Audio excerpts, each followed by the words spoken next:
This book contains up to 4 sides per cassette. Side 1, the title is Behold a Pale Horse. The author is William Cooper and is published by Light Technology Publishing, Sedona, Arizona. The copyright date is 1991, and the copyright holder is Milton William Cooper. For special distribution as authorized by Act of Congress under Public Law 89-522, with the permission of the copyright holder and publisher. Recorded by Kay Mallett, a volunteer at the Washington Talking Book and Braille Library, 821 Lenore Street, Seattle, Washington, 98129, March 1995. If you experience any difficulty with this recording, please tie a string around the cassette before returning it. This book contains a beep tone indexing system. A single beep indicates the beginning of a page, and a double beep indicates the beginning of a chapter or section. The beep tone is audible when the cassette player is in the fast-forward or rewind mode. The disclaimer for this book: the illustrations in this book will not be described. This book contains 500 pages on 25 sides. Any of the remaining announcements or introductory material, fast-forward the tape until you hear 2 beeps. Stop at that point to hear the table of contents, or at the second set of 2 beeps to locate the beginning of the main text of the book.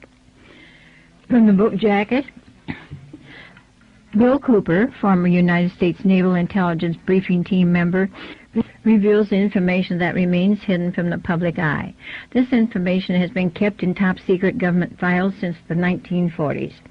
His audiences hear the truth unfold as he writes about the assassination of John F. Kennedy, the war on drugs, the secret government, and UFOs.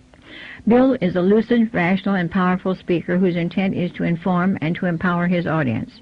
Standing room only is normal. His presentation and information transcend partisan affiliations as he clearly addresses issues in a way that has a striking impact on listeners of all backgrounds and interests. He has spoken to many groups throughout the United States and has appeared regularly on many radio talk shows and on television. In 1988, Bill decided to talk due to events then taking place worldwide, events which he had seen plans for back in the early 70s. Since Bill has been talking, he has correctly predicted the lowering of the Iron Curtain, the fall of the Berlin Wall, and the invasion of Panama. All Bill's predictions were on record well before the events occurred. Bill is not a psychic. His information comes from top-secret documents that he read while with the intelligence briefing team and from over 17 years of thorough research. Behold a Pale Horse. William Cooper. And I looked, and behold, a pale horse, and his name that sat upon him was Death, and hell followed with him. And power was given unto them over the 4th part of the earth, to kill with sword, and with hunger, and with the beasts of the earth. The Holy Bible, the Book of Revelation, chapter 6, verse 8. The ideas and conclusions expressed in this work are mine alone. It is possible that one or more conclusions may be wrong. The purpose of this book is to convince you, the reader, that something is terribly wrong. It is my hope that this work will inspire you to begin an earnest search for the truth. Your conclusions may be different, but all together maybe we can build a better world. W.M. Cooper. One basic truth can be used as a foundation for a mountain of lies, and if we dig down deep enough in the mountain of lies and bring out that truth to set it on top of the mountain of lies, the entire mountain of lies will crumble under the weight of that one truth. And there is nothing more devastating to a structure of lies than the revelation of the truth upon which the structure of lies was built, because the shock waves of the revelation of the truth reverberate and continue to reverberate throughout the earth for generations to follow, awakening even those people who had no desire to be awakened to the truth. Delamar Duveras. Dedication. I dedicate this book to my children, Jenny, Tony, Jessica, and little Dorothy. I love you every moment of every day. Acknowledgement. My deepest appreciation and warmest friendship is extended to all those wonderful people who have helped to make this book a reality. I especially thank those listed below who made outstanding contributions and have taken great risks. Annie, for your understanding and for all the sandwiches. Little Dorothy, for the happiness. Barbara Ann and husband Ron and Karen Brown. Taryn Crive, Jane Drucker, the November 5th, 1989 volunteers, Ron Rigger, Keith Ranch, Gordon Davis, Billy Goodman, Stanley and Alma Barrington, Roger Scherer, Glenn and Cheryl, the people who sent letters from Minnesota, Nancy Batchelder, Sal from Rhode Island, Mike Whelan, Joe Haisong, JMP, William Steinman, Tal Levesque, Pebal, Roger and Karen LaChance, Orion Swanson, Jean Ann, Anthony Hilder, Leota Reinhardt, Tim Bennett, all who are acknowledged in the text, and all the others who have so freely given. I thank you. Table of Contents. Introduction, page 1. Forward, page 5. Chapter 1, Silent Weapons for Quiet Wars, page 35. Chapter 2, Secret Societies and the New World Order, page 67. Chapter 3, Oath of Initiation of an Unidentified Secret Order, page 99. Chapter 4, Secret Treaty of Verona, page 103. Chapter 5, Goodbye USA, Hello New World Order, page 109. Chapter 6, H.R. 4079 and FEMA, Federal Emergency Management Agency, page 121. Chapter 7, Anti-Drug Abuse Act of 1988, H.R. 5210, P.L. 100-690, page 151. Chapter 8, Are the Sheep Ready to Share, page 159. Chapter 9, Anatomy of an Alliance, page 163. Chapter 10, Lessons from Lithuania, page 179. Chapter 11, Coup de Grace, page 183. Chapter 12, The Secret Government, page 195. Chapter 13, Treason in High Places, page 239. Chapter 14, A Proposed Constitutional Model for the New States of America, page 251. Chapter 15, Protocols of the Elders of Zion, page 267. Chapter 16, The Story of Jonathan May, page 331. Chapter 17, Documentation, U.S. Army Intelligence Connection with Satanic Church, page 361. Appendix A, William Cooper's Military Service Record, page 381. Appendix B, UFOs and Area 51, page 397. Appendix C, Alien Implants, page 442. Appendix D, AIDS, page 445. Appendix E, New World Order, page 448. Appendix F, U.S. Government Drug Involvement, page 473. Appendix G, Kurzweil versus Hopkins, page 490.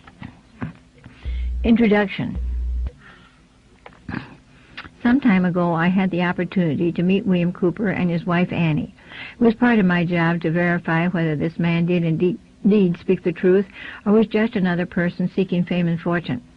What I found was a rugged, bulldog-driven individual who was kind, thoughtful, and tender-hearted. He was truly concerned about you and your welfare.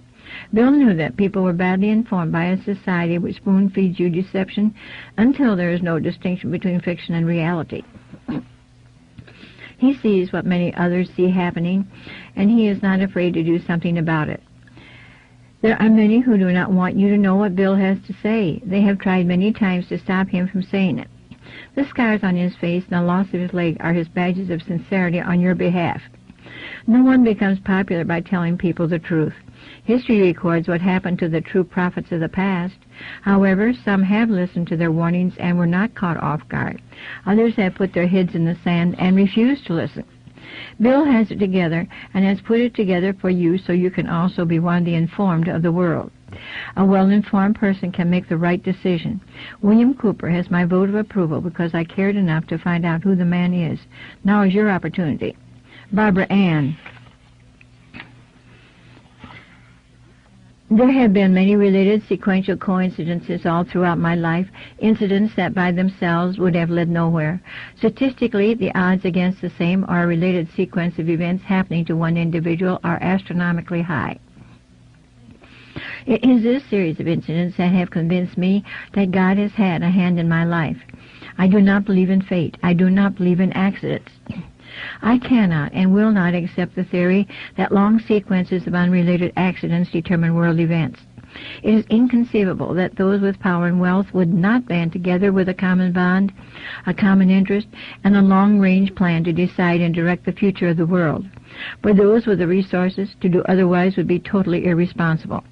I know that I would be the first to organize a conspiracy to control the outcome of the future if I were such a person and conspiracy did not yet exist. I will do it in an attempt to ensure the survival of the principles in which I believe, the survival of my family, my survival, and the survival of the human race, if for no other reason. I believe, therefore, that a grand game of chess is being played on a level that we can barely imagine, and we are the pawns. Pawns are valuable only under certain circumstances and are frequently sacrificed to gain an advantage. Anyone who has studied military strategy is familiar with the concept of sacrifice. Those who have seriously studied history have probably discovered the real reason we go to war on a regularly scheduled basis. Before reading this book, I advise you to play at least 2 complete games of chess. You must learn the rules they play by. You must realize objectively that some pieces are more valuable than others, and that the king is the most valuable of all. You cannot learn reality if you get caught up in the fantasy that it's not fair. You must come to know that the ultimate outcome of the game is the only thing that counts. You were lied to when you were told that it doesn't matter whether you win or lose, it's how you play the game. Winning in the world of the elite is everything. Indeed, it is the only thing the power elite intend to win. My research has shown at this point that the future laid out for us may be just about impossible to change. I do not agree with the means by which the powerful few have chosen for us to reach the end. I do not agree that the end is where we should end at all, but unless we can wake the people from their sleep, nothing short of civil war will stop the planned outcome. I base that statement not on defeatism, but on the apathy of the majority of the American people. 25 years ago, I would have believed otherwise, but 25 years ago, I was also sound asleep. We have been taught lies. Reality is not at all what we perceive it to be. We cannot survive any longer by hanging on to the falsehoods of the past. Reality must be discerned at all costs if we are to be a part of the future. Truth must prevail in all instances, no matter who it hurts or helps, if we are to continue to live upon this earth. At this point, what we want may no longer matter. It is what we must do to ensure our survival that counts. The old way is in the certain process of destruction, and the new world order is beating down the door. To cling to the past is guaranteed suicide. To remain apathetic is assured enslavement. To learn the truth and then act upon it is the only means of survival at this moment. To shrug off the information contained in this book and to disregard its warning will result in the complete destruction of the Republic of the United States of America. You will never get a second warning or a second chance. Like it or not, this is it, stark reality. You can no longer turn your head, ignore it, pretend it's not true, say it can't happen to me, run or hide. The wolf is at the door. I fear for the little ones, the innocents, who are already paying for our mistakes. There exists a great army of occupationally orphaned children.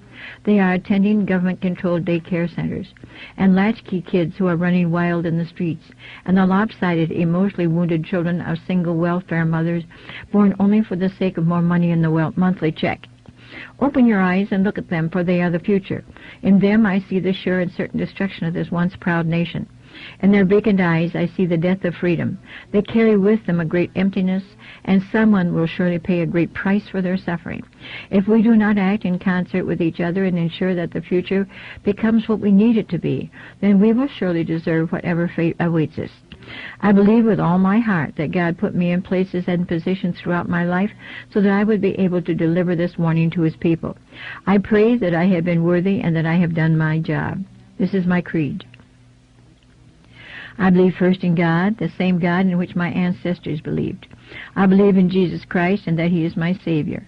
Second, I believe in the Constitution of the Republic of the United States of America without interpretation, as it was written and meant to work.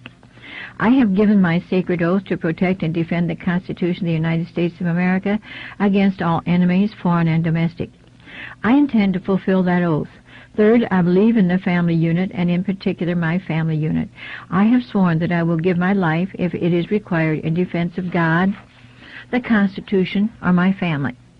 Fourth, I believe that any man without principles, that he is ready and willing to die for at any given moment, is already dead and is of no use or consequence whatsoever.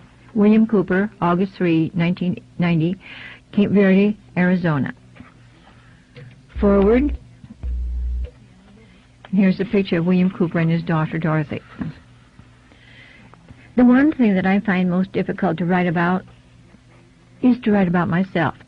It is hard to understand why some people thirst for knowledge about me. It was never my intention to be anyone's hero. I am certainly no great example upon which to base one's life. I consider myself a very average, normal kind of guy. I have some pretty good points. I have some human failings. I am proud of some of my achievements, since there are others that I wish I had not done. I'm not perfect, and I am not sure that I ever want to be, but it is certain that I do not belong on anyone's pedestal. I am a man with a message, and the message will be accepted by only a few. To those few who will understand, I am your brother. Maybe we can change the future for the better. William Moore, in his disinformation publication entitled Focus, said that I am a fundamentalist preacher. 20 years ago that would have been a compliment, but today it implies sleaziness. That is why he said it. I am not, and have never been, any kind of preacher. I am not starting a church. I am not developing a religion. I do not belong to any organizations. I do not have an entourage. There is no cult, and I am not a cult leader. No one camps out around my house. People have called talk shows claiming to have first-hand knowledge that I am a notorious radical right-wing extremist. Others have said that they have proof that I belong to a white racist organization.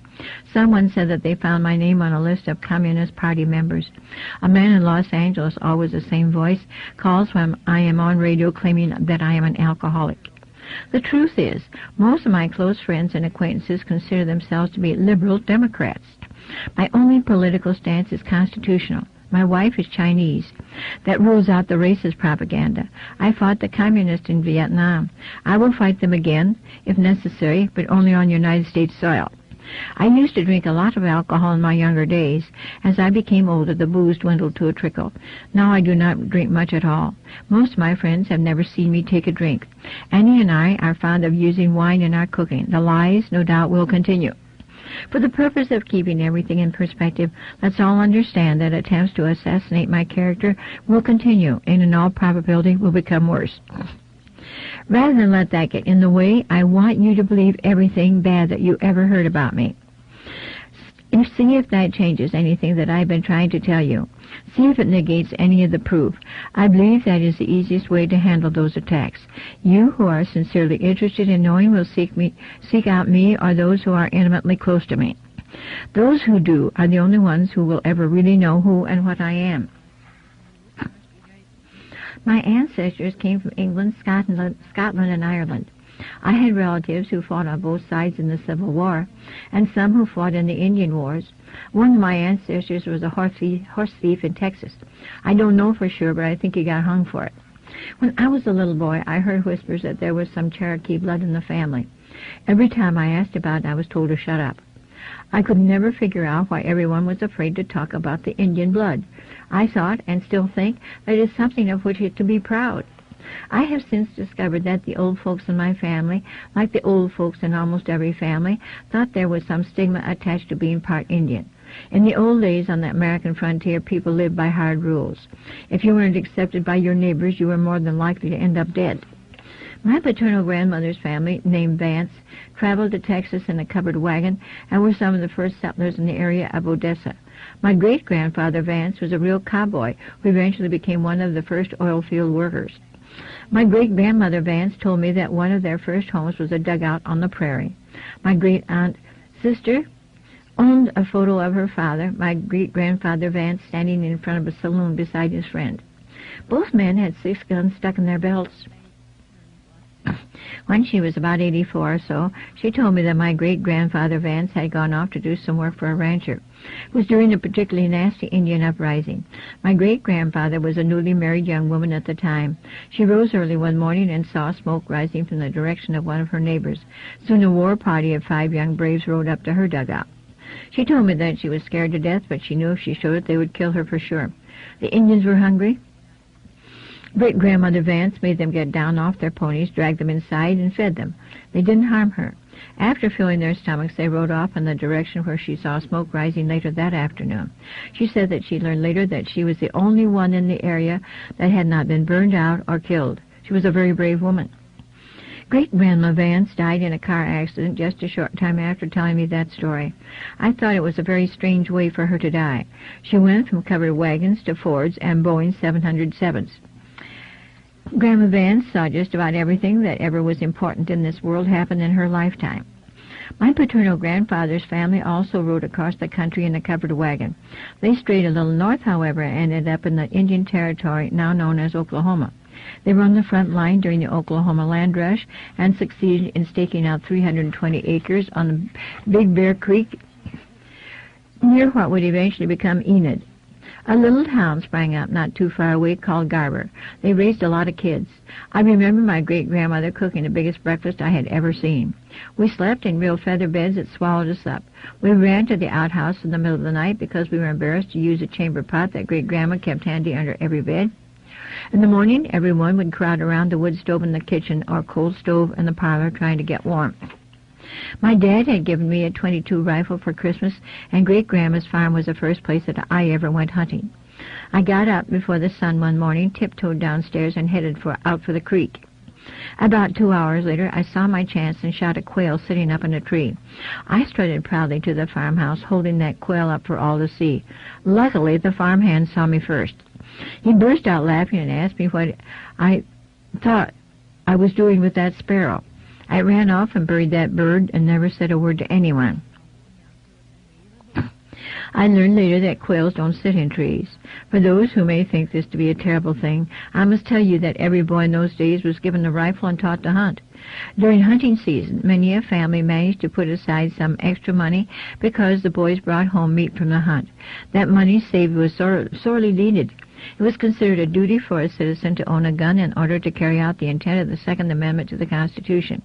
As long as the citizens owned guns, the government could never become oppressive. My mother's family came from Scotland and settled in North Carolina. They were hard-working and thrifty folk.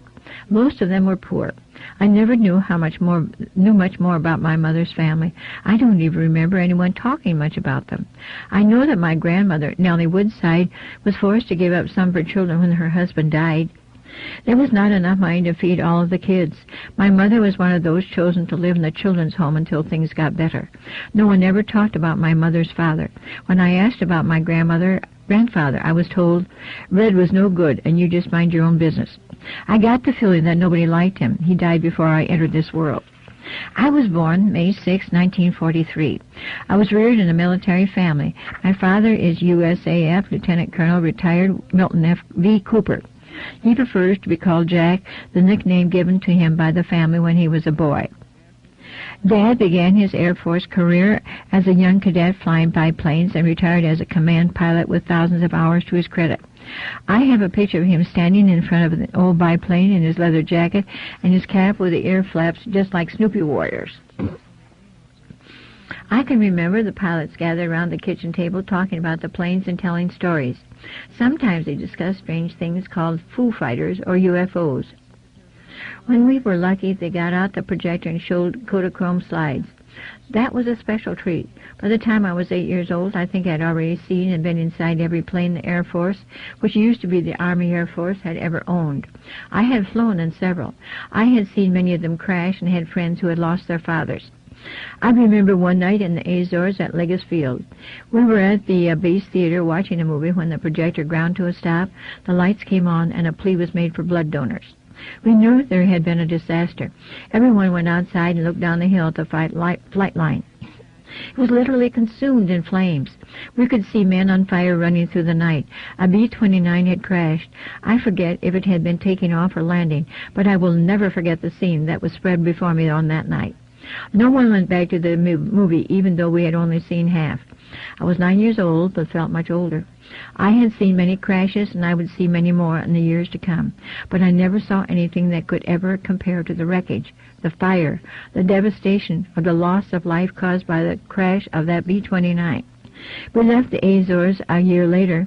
As we climbed into the sky and looked out the plane window, I could still see pieces of the wreckage where it had been pushed away from the runways. It was that incident that gave me an appreciation of the dangers that my dad faced on a daily basis.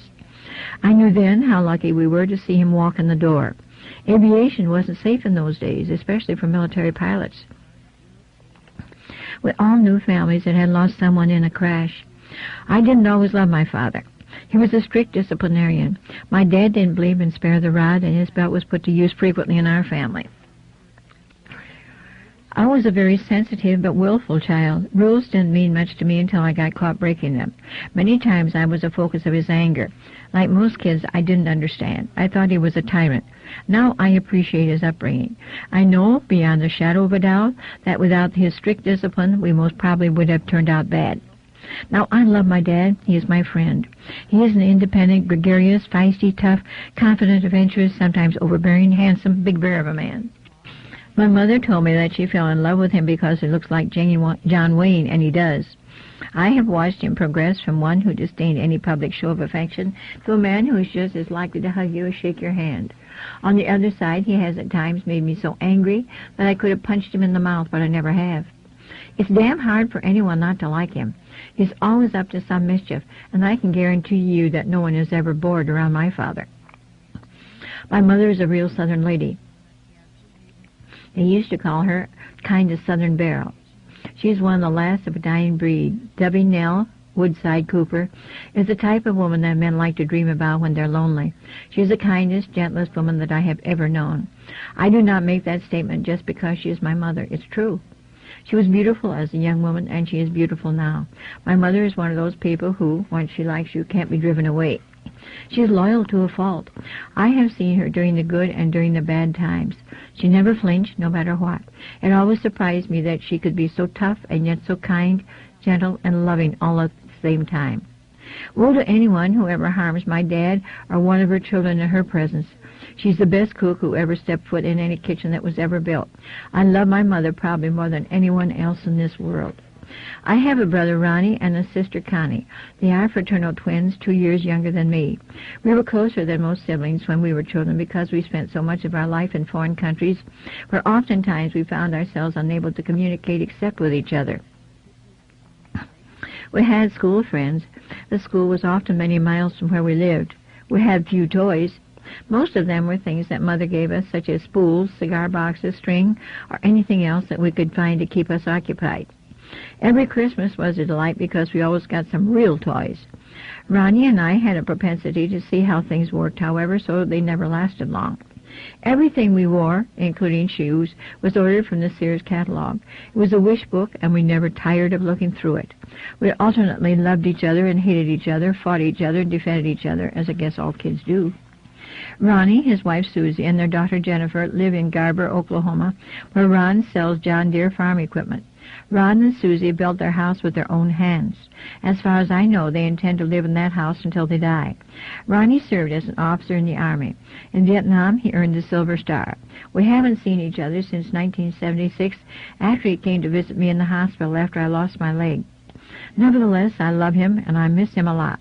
Neither of us can afford to travel much unless it's business, but one of these days soon I'm going to surprise him with a visit. Connie has showed me pictures, and Ron looks just like my great-grandfather. Almost every picture I've seen shows Ron in chaps, a Stetson, boots, and either near or on a horse. I guess that is about how it should be, as Ronnie always wanted to be a cowboy when he was a child. Connie has really turned out to be a fine woman. When she was little, I sometimes liked her and sometimes didn't. Little boys don't always have much use for little girls. Since we only had each other to play with, however, Ronnie and I loved her a lot. But little boys just can't ever admit to anything like that. I remember Connie always followed me everywhere I went. I couldn't get rid of her no matter how hard I tried. Her devotion and loyalty made me love her all the more. Of course, I pretended that she was a pain in the ass. As we grew older and began to realize that there was a really big difference between boys and girls, Connie began to take on an air of mystery. From that time until I was about 18, she baffled me completely. I remember when she was about 13 or so, she would throw temper tantrums when she got angry. She would stomp her feet, scream, run to her room, and then slam the door. Ronnie and I thought it was a great show, but couldn't for love or money understand why she did it. When we asked Mom, she would just shake her head and say, hormones. Connie grew out to be a beautiful woman and eventually married her high school sweetheart, Gus Deaton. They had 2 beautiful children, Janice and Chrissy. Janice is very much like Connie, loving and loyal. Chrissy is different. She's a redhead who loves to party. I guess Chrissy represents freedom of spirit more than anything else. Connie's marriage deteriorated, and no one could figure out what was happening until Gus was diagnosed as having brain tumors. It was tragic. Everybody really loved Gus. As his disease progressed and he began to do crazy things, people just drifted away. I have always nurtured a very special love for Chrissy. She never deserted her father. When no one else could stand to be around him, Chrissy chose to go and live with him so he won't be lonely, she said. Even now, I get all choked up when I think of that little red-headed girl going to live with her sick father so he won't be lonely. His behavior was such that no one else could stand to be around him. At least that is what I'm told. It wasn't Gus's fault that he became ill, and I've always felt it just wasn't fair to Connie, the children, or Gus. I've since learned that life is seldom fair. Connie eventually remarried and moved to Austin, Texas, where she has established herself as a valuable employee of a large bank. Her husband is an executive from McGraw-Hill. His name, coincidentally, is Ron. We all really like Ron McClure, especially Dad, who has formed a close relationship with him. My sister has really blossomed into a wonderful woman. She's become one of my dearest and closest friends. She has grown to be so much a part of me that even now I sometimes get a feeling to look behind me to see if that little girl is still there. I feel a great loss when I see that it's only Sugar Bear, my faithful dog. But then, I love him too, so can't complain. I graduated in 1961 from Yamato High School in Japan. That fall, I enlisted in the Air Force. I really wanted to go into the Navy, but I had always had a tendency toward car sickness and seasickness. I attended basic at Lackland Air Force Base, Texas, and technical school for aircraft and missile hydraulics at Amarillo Air Force Base. Upon completion, I was ordered to the 495th Bomb Wing of the Strategic Air Command at Shepherd Air Force Base just outside Wichita Falls. The name was later changed to the 4245 Bomb Wing. Don't ask me why. In just a short time, I had gone from a skinny kid who didn't know much about anything, even though I thought I did, to an airman who had a secret security clearance and worked on B-52 bombers, KC-135 refueling aircraft, and a Minuteman missiles. I saw real atomic bombs. I worked around them on a daily basis. Because of that, I had to wear a dosimeter just in case I was exposed to radiation. In those days, we were the elite of the Air Force, and we knew it. I received a letter of commendation for my work. In due time, I was awarded the National Defense Medal and the Air Force Good Conduct Medal. Actually, I think everyone was awarded the National Defense Medal so that no one would be embarrassed handing information with nothing on their chest. It was during this time that I met a couple of sergeants who kind of adopted me. We went out to the clubs together and usually ended up chasing women and drinking a lot of beer. They told me several stories about being attached to a special unit that recovered crashed flying saucers. Sergeant Meese told me that he had been on one operation that transported a saucer so large that a special team went before them, lowering all telephone poles and fence posts. Another team followed and replaced them. They moved it only at night. It was kept parked and covered somewhere off the road during the day. Since we were always half-tanked when these stories came out, I never believed them. Sergeants were known to tell some tall tales to younger guys like me. On November 22, 1963, I was on duty as CQ, charge of quarters for the Field Maintenance Squadron. Most of the men were out on the flight line working. The barracks orderlies had been assigned their tasks. The first sergeant was gone somewhere, and I was alone. I turned on the orderly room TV to watch the live broadcast of the President's motorcade in Dallas. I was not prepared for what I saw. I stared in disbelief as events unfurled in front of my eyes. I knew that something had happened, but what? I had seen and heard the assassination, but my mind was not accepting it. I kept staring at the set to discover what it was that had happened, when slowly the realization crept over me. A numbness spread up my arms and legs. I saw what had happened. The hair stood up on the back of my neck and a chill went down my spine. President Kennedy had been shot right in front of my eyes. At that point, huge tears began to stream down my face. Waves of emotion rushed through my body. I felt that I had to do something, so I picked up the direct line to the command center. I choked back the tears. When the command duty officer answered, I told him that the president had just been shot in Dallas. There was a pause, and he asked me, "How do you know he has been shot?" I told him that I had watched it on television and then hung up the phone. I was numb all over. A few minutes later, the command duty officer called back and ordered a red alert on DEFCON 2. Defense Condition 2 meant war was imminent. The roar of jet engines could already be heard as the alert crews taxied their planes toward the runway. I was scared shitless as I ran from barracks to barracks, routing out the night shift and those who had the day off. We had been told that we had about 15 minutes to launch all of our planes before the first atomic bomb would hit us in the event that the Russians launched an attack. I didn't even lock up the orderly room. I just jumped in the first car I saw, rode to the SAC compound, and reported to my red alert duty station. For the next 3 days, I slept under the belly of a B-52 bomber staring at the Armageddon that hid just inside the closed bomb bay doors. We thought the shit had finally hit the fan. It was a great relief when the alert was ended. I left the Air Force with an honorable discharge in 1965. In December of the same year, I joined the Navy. I had always loved the ocean. I had wanted to be a sailor since I was a little boy. Seasick or not, I made up my mind to follow my dream. I was sent to the Naval Training Center in San Diego for boot camp. Because of my prior Air Force experience, I was made the recruit chief company commander. I was allowed to keep my same rank and pay grade. We had a good bunch of guys in my company, and we had a great company commander, Chief Camel, chief electrician's mate. He turned the company over to me. The chief was a good man. He was only interested in teaching us what we needed to know and in keeping us out of trouble. Unlike most boot camp instructors, Chief Camel had no axe to grind and wasn't trying to prove anything to himself or anyone else. He was truly our friend. During boot camp, I volunteered for submarines. My sense of adventure was very strong. I was accepted, and upon completion of basic training, was ordered to the USS Tyru, SS-416 at the submarine base at Pearl Harbor, Hawaii. Spitfire and damnation, no one could possibly be that lucky. I couldn't believe my eyes when I read my orders. Here I was, fulfilling my dream of being in the Navy. I got exactly what I asked for the first time that I asked for it, which was extremely rare in any branch of military service. And to top it all off, I was being sent to Hawaii, the land of tropical paradise. I was in seventh heaven.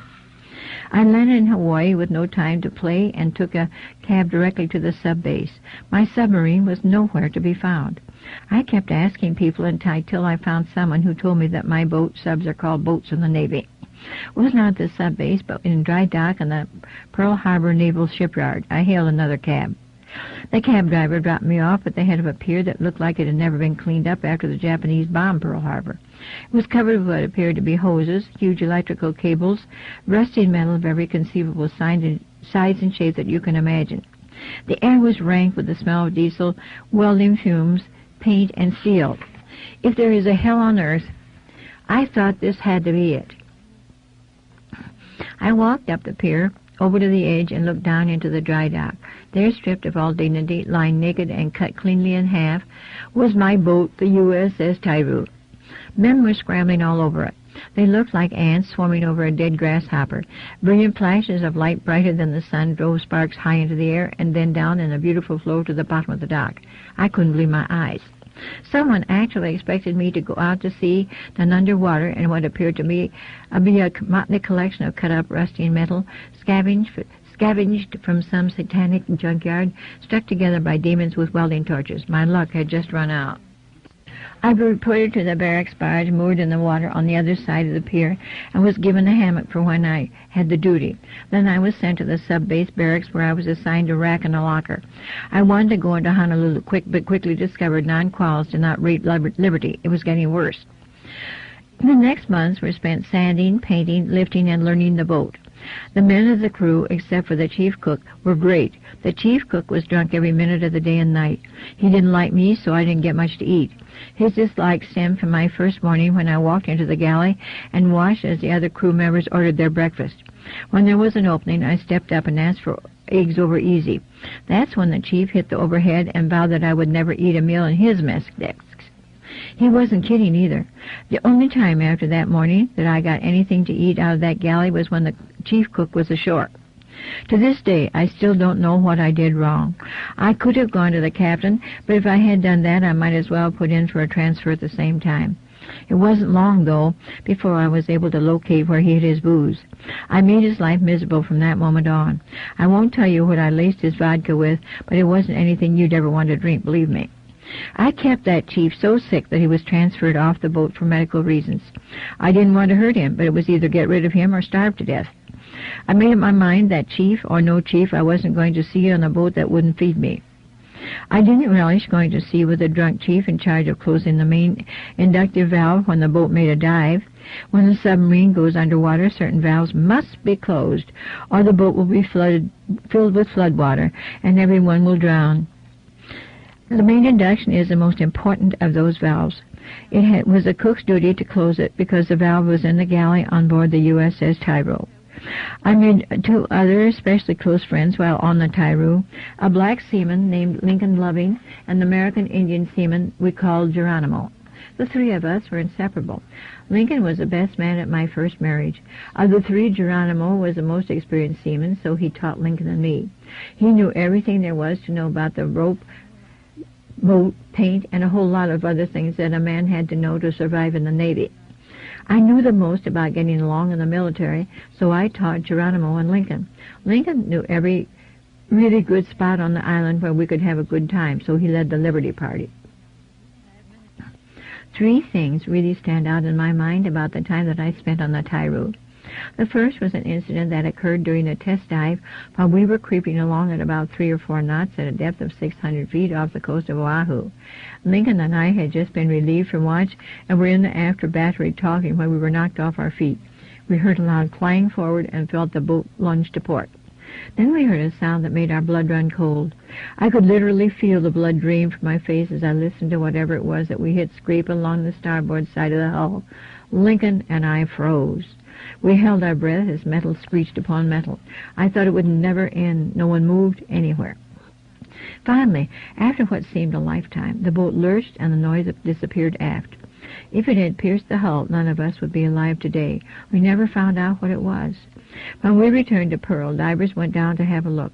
When they surfaced, they reported that the starboard bow plane was damaged and the hull was gouged all along the starboard side from bow to stern. We went in for repairs. In a couple of days, we were good as new, but I certainly had an entirely different perspective on life. The second thing that stands out happened to another boat that had been out participating in torpedo attack exercises with another submarine. I remember seeing the boat entering the harbor with a large tarp over the conning tower. I could see something holding the tarp up on one side of the tower, but I couldn't see what it was. Later, Geronimo, Lincoln, and I walked over where the boat was berthed and looked under the tarp. The other boat in the exercise had scored a direct hit. What we saw was a torpedo sticking completely through the sail. We started laughing. Then we looked at each other and decided that it wasn't so funny after all. This submarine business was not quite as attractive as I'd thought.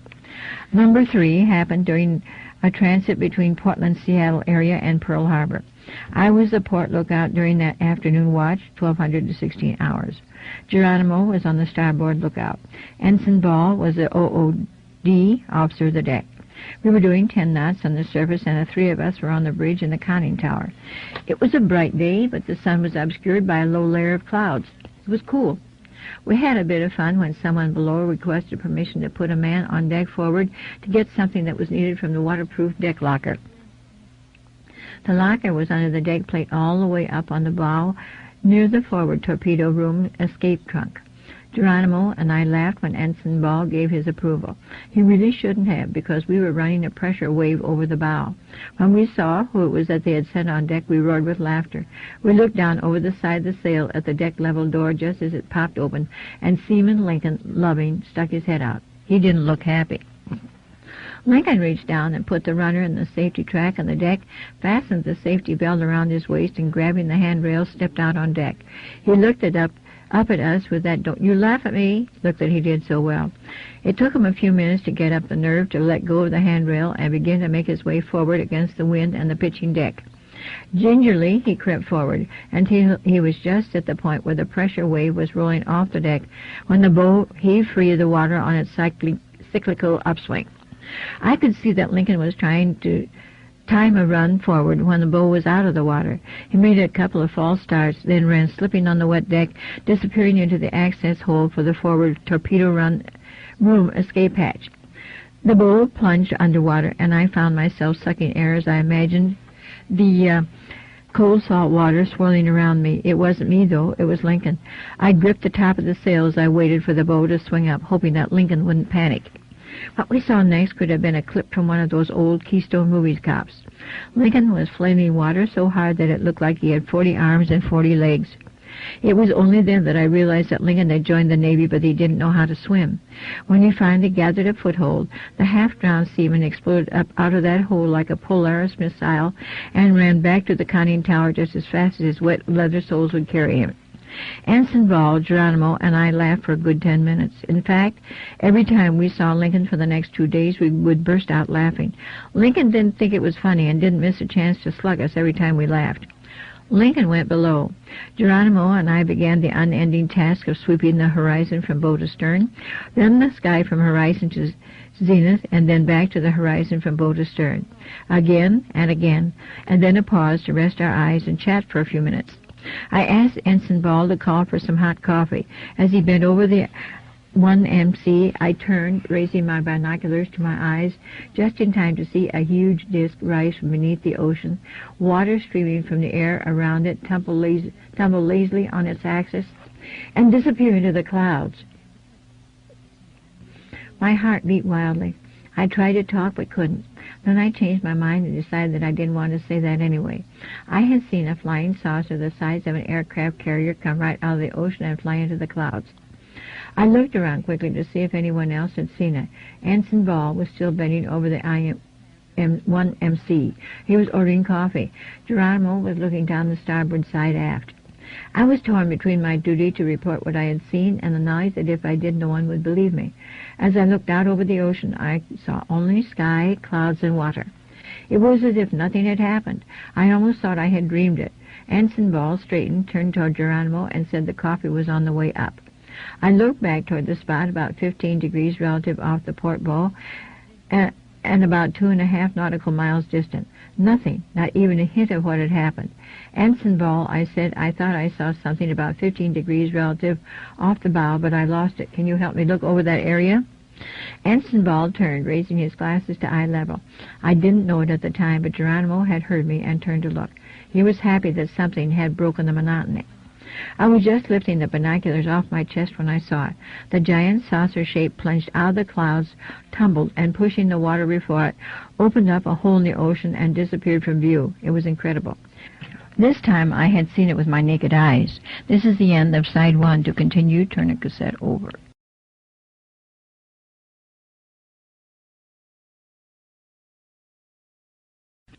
Side 2, Behold a Pale Horse, by William Cooper, continuing the reading on page 19. And its size in comparison with a total view was nothing short of astounding. Ensign Ball stood in shock, his binoculars in his hands, his mouth open. Geronimo yelled, "Holy shit, what the hey, did you guys see that?" Ensign Ball turned and looking right at me with the most incredulous look on his face and a low voice.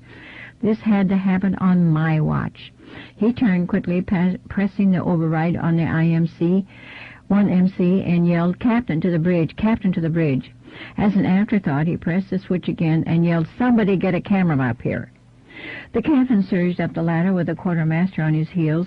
Chief Quartermaster Quintero had the ship's 35mm camera slung around his neck. The captain stood patiently while Ensign Ball tried to describe what he had seen. He glanced at us, and we both nodded in affirmation. That was enough for the captain. He called sonar, who, during the excitement, had reported contact underwater at the same bearing. The captain announced that the 1MC, into the 1MC, "This is the captain, I have the con." The reply came back instantly from the helm. "Aye, aye, sir." I knew that the helmsman was passing the word in the control room that the captain had personally taken control of the boat. I also knew that rumors were probably flying through the vessel. The captain called down and ordered someone to closely monitor the radar. His command was instantly acknowledged. As the 5 of us stood gazing out over the sea, the same ship, or one exactly like it, rose slowly, turned in the air, tilted at an angle, and then vanished. I saw the chief snapping pictures out of the corner of my eye. This time I had 3 images from which to draw conclusions. It was a metal machine, of that there was no doubt whatsoever. It was intelligently controlled, of that I was equally sure. It was a dull color, kind of like pewter. There were no lights, there was no glow. I thought I had seen a row of what looked like portholes, but could not be certain. Radar reported contact at the same bearing and gave us a range of 3 nautical miles. The range was right on, as the craft had moved toward the general direction that we were headed. We watched repeatedly as the strange craft re-entered the water and then subsequently rose into the clouds over and over again until finally we knew that it was gone for good. The episode lasted about 10 minutes. Before leaving the bridge, the captain took the camera from the chief and instructed each of us not to talk to anyone about what we had seen. He told us the incident was classified, and we were not to discuss it, not even amongst ourselves. We acknowledged his order. The captain and the chief left the bridge. Ensign Ball stepped to the 1MC and, pressing the override switch, announced, "This is Ensign Ball. The captain has left the bridge. I had the con." The reply, "Aye, sir," quickly followed. Those of us who had witnessed the UFO were not allowed to go ashore after we had berthed in Pearl. Even those of us who didn't have the duty were told we had to stay aboard. After about 2 hours, a commander from the Office of Naval Intelligence boarded. He went directly to the captain's stateroom. It wasn't long before we were called to wait in the passageway outside the captain's door. Ensign Ball was called first. After about 10 minutes, he came out and went into the wardroom. He looked shaken. I was next. When I entered the stateroom, the commander was holding my service record in his hands. He wanted to know why I had gone from the Air Force into the Navy. I told him the whole story, and he laughed when I said that after putting off the Navy for fear of chronic seasickness, I hadn't been seasick yet. Suddenly a mask dropped over his face, and looking me directly in his eyes, he asked, "What did you see out there?" "I believe it was a flying saucer, sir," I answered. The man began to visibly shake, and he screamed obscenities at me. He threatened to put me in the brig for the rest of my life. I thought he wasn't going to stop yelling, but as suddenly as he began, he stopped. I was confused. I had answered his question truthfully, yet I was threatened with prison. I was not afraid, but I was not very confident either. I figured I had better take another tack. 18 years with my father and 4 years in the Air Force had taught me something. Number 1 was that officers just do not lose control like that, ever.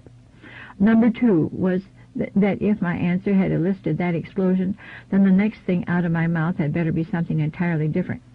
Number 3 was that his response had been an act of kindness to get me to arrive at exactly that conclusion. "Let's start all over again," he said. "What did you see out there?" "Nothing, sir," I answered. "I didn't see a damn thing, and I'd like to get out of here just as soon as possible." A smile spread over his face, and the captain looked relieved. "Are you sure, Cooper?" he asked. "Yes, sir," I replied. "I'm sure." "You're a good sailor, Cooper," he said. "The Navy needs men like you. You'll go far with the Navy." He then asked me to read several pieces of paper that all said the same thing, only with different words. I read that if I ever talked about what it was that I didn't see, I could be fined up to $10,000 and imprisoned for up to 10 years or both. In addition, I could lose all pay and allowances due or ever to become due. He asked me to sign a piece of paper stating that I understood the laws and regulations that I had just read governing the safeguard of classified information relating to the national security. By signing, I agreed never to communicate in any manner any information regarding the incident with anyone. I was dismissed, and boy, was I glad to get out of there. Not long after that incident, I devolunteered from submarines. I was transferred to the USS Tombigbee, AOG 11. The Tombigbee was a gasoline tanker. It was more dangerous than the sub. The captain was crazy, and the crew was a combination of idiots and misfits. I once had to draw my pistol while I was petty officer of the watch to prevent an officer from being attacked by a seaman. The Tombigbee collided in the dead of night with a destroyer in the Molokai Channel, and several men died when the destroyer was almost cut in half. Every day aboard that ship was exactly like a scene right out of Mr. Roberts. I struck for quartermaster, navigation specialist, and managed to advance to the rank of second-class petty officer despite the obvious obstacles.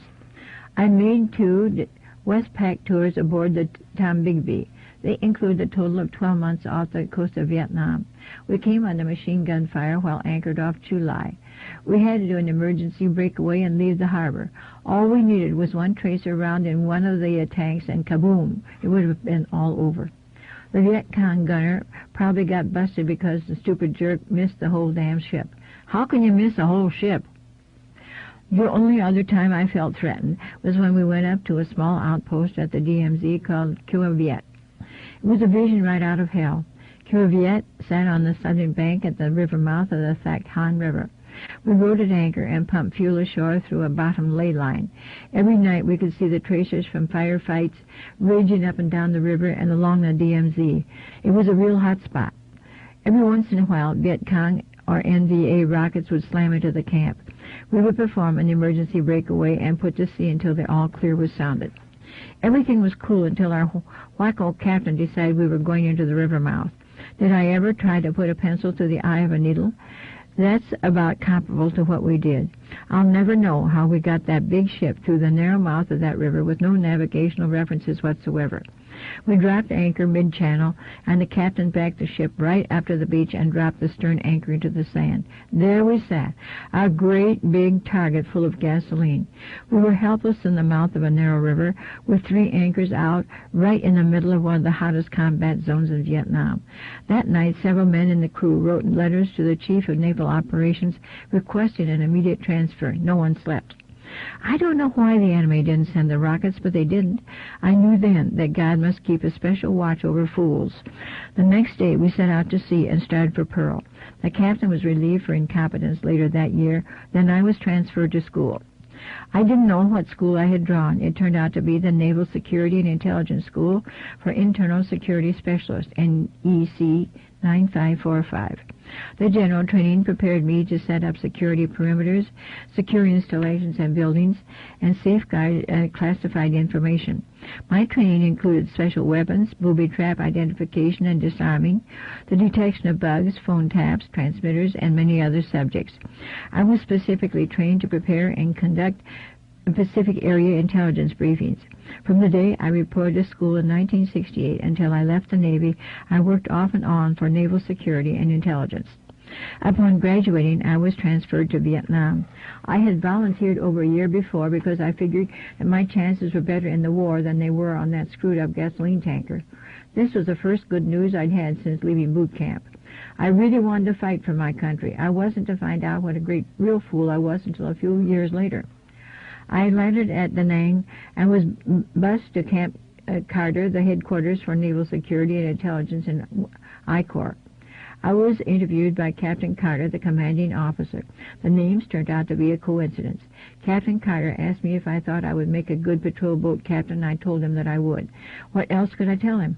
I thought he was joking when he told me I would have command of a boat and crew. He wasn't, and I did. Lieutenant Dewey at the Harbor Patrol Division of Naval Intelligence allowed me to handpick a crew. He gave me first choice of 4 45-foot picket boats that had just been unloaded from the deck of a freighter. I and my new crew spent 3 days going over every inch of that boat. We adjusted and fine-tuned everything. We sanded and painted. One of the seamen even hung curtains in the after cabin. We checked and double-checked the engines. My gunners made GMG-3 Robert G. Barron, checked out weapons, and we began to arm our vessel. I've got to tell you the truth. Just looking at all those guns scared the shit out of me. I vowed right then and there that I would be the best damn captain that ever commanded a combat vessel in wartime. I learned to exist on only 2 or 3 hours of sleep out of 24, and never ate until I knew that my crew had been fed. We spent a lot of spooky nights patrolling the Da Nang Harbor and river. One night a rocket hit the ammo dump at the river's edge near the Da Nang Bridge, and it really looked as if the world was coming to an end. Another time we engaged the enemy in the cove at Point Isabella near the Marine Fuel Farm and probably saved their butts. That engagement was reported in the Stars and Stripes, the Armed Forces newspaper in Vietnam. The worst moments came, however, not from Charlie, but from Mother Nature. A full-blown typhoon roared across the Gulf of Tonkin. To save the boats we put to sea. The angels must have been laughing. What a sight we must have made. I maneuvered our boat in between 2 giant cargo ships riding at anchor off Red Beach and learned quickly what fear was really all about. The wind was blowing so hard that none of us could go on deck. That meant that the 2 of us in the pilot house were stuck on watch, and the men trapped in the after cabin had to man the hand pumps. The windows in the pilot house blew out, and the rain felt like knives hitting our skin. Water poured in, and I prayed that the men on the pumps would not become exhausted. I could just barely make out the 2 tankers. I could tell they were in more trouble than we. When we were on the crest of the mountainous waves, we looked down on the top of the ships. When we were in the trough, we seemed to be in danger of their crashing down upon us. One of the freighters snapped a cable and steamed slowly out of the harbor. The next morning the storm calmed, and we moved into the river. Debris was floating down, and we had to play dodge the tree trunks until we spotted a sheltered pier in front of the press club. We carefully pulled the boat alongside, tied fast to the pier, then collapsed from exhaustion. After a while, we drew straws to see who would remain on watch with me. The rest went into the press club. After a couple of hours, the crew returned and we went in. It was like nothing was going on outside. Reporters sat around drinking or eating. All around flowed conversation and laughter. We ordered a huge meal, signed Lieutenant Dewey's name to the check, then went out to the boat. I don't know whose name the other guys signed, but none of us had any money. I don't even know if Lieutenant Dewey ever got the bill. I do know that it was one of the best damn meals that we ever had in that country. The next 2 days we were spent in repairing the boat, cleaning the weapons, and checking everything. Then we went to the club, got stone drunk, and slept for damn near a whole other day. Bob Barron volunteered for Qua Viet. I begged him to stay with us. Maybe we could all go up later together. He couldn't wait. He had to have action. We promised each other that if one of us brought the farm, the other would drink a bottle of scotch in memory, then break the bottle on the rocks. Don't ask me what that was all about. Men who think they might die at any given moment, do stupid things, and I was no different than most. About 3 weeks later, we learned that Bobby's boat had gone on 2 Lima patrol on the Thak Han River one night and had never returned. No radio transmissions were ever heard, and for a while no bodies were found. Then one by one they popped to the surface along the bank. It was a long time before we ever found the boat. When we did, it was twisted up like a pretzel. I say we, because after I drank the bottle of scotch and broke it on the rocks, I forced the issue and was transferred to the Dong Ha River Support Group at Qua Viet. It was now a personal war. They had killed a part of me. Bob had been my friend. His name is on the Vietnam Memorial. My boat engaged the enemy more times than any other boat that ever patrolled that river. We kept the enemy off the river, and I never lost another man. I was awarded the Naval Achievement Medal with Combat 5, the Naval Commendation Medal with Combat 5, and the Combat Action Ribbon. Our whole organization was awarded the Presidential Unit Citation, the Naval Unit Citation, and each of us accumulated various other minor awards, ribbons, and medals. One thing I didn't like about Vietnam was that it was very difficult to maintain unit cohesion and morale when you had proven and trusted men leaving all the time at staggered intervals and green, unproven men arriving to take their place. I noticed that I felt like I was deserting my crew when I was rotated home. I tried to extend my tour of duty, but they had already decided to phase out our forces and turn the war over to the Vietnamese. If I had extended a month earlier, I was told I could have stayed. My attitude at that point was a smoldering screw it. The whole time I was in Vietnam, and especially on the DMZ, I had noticed that there was a lot of UFO activity.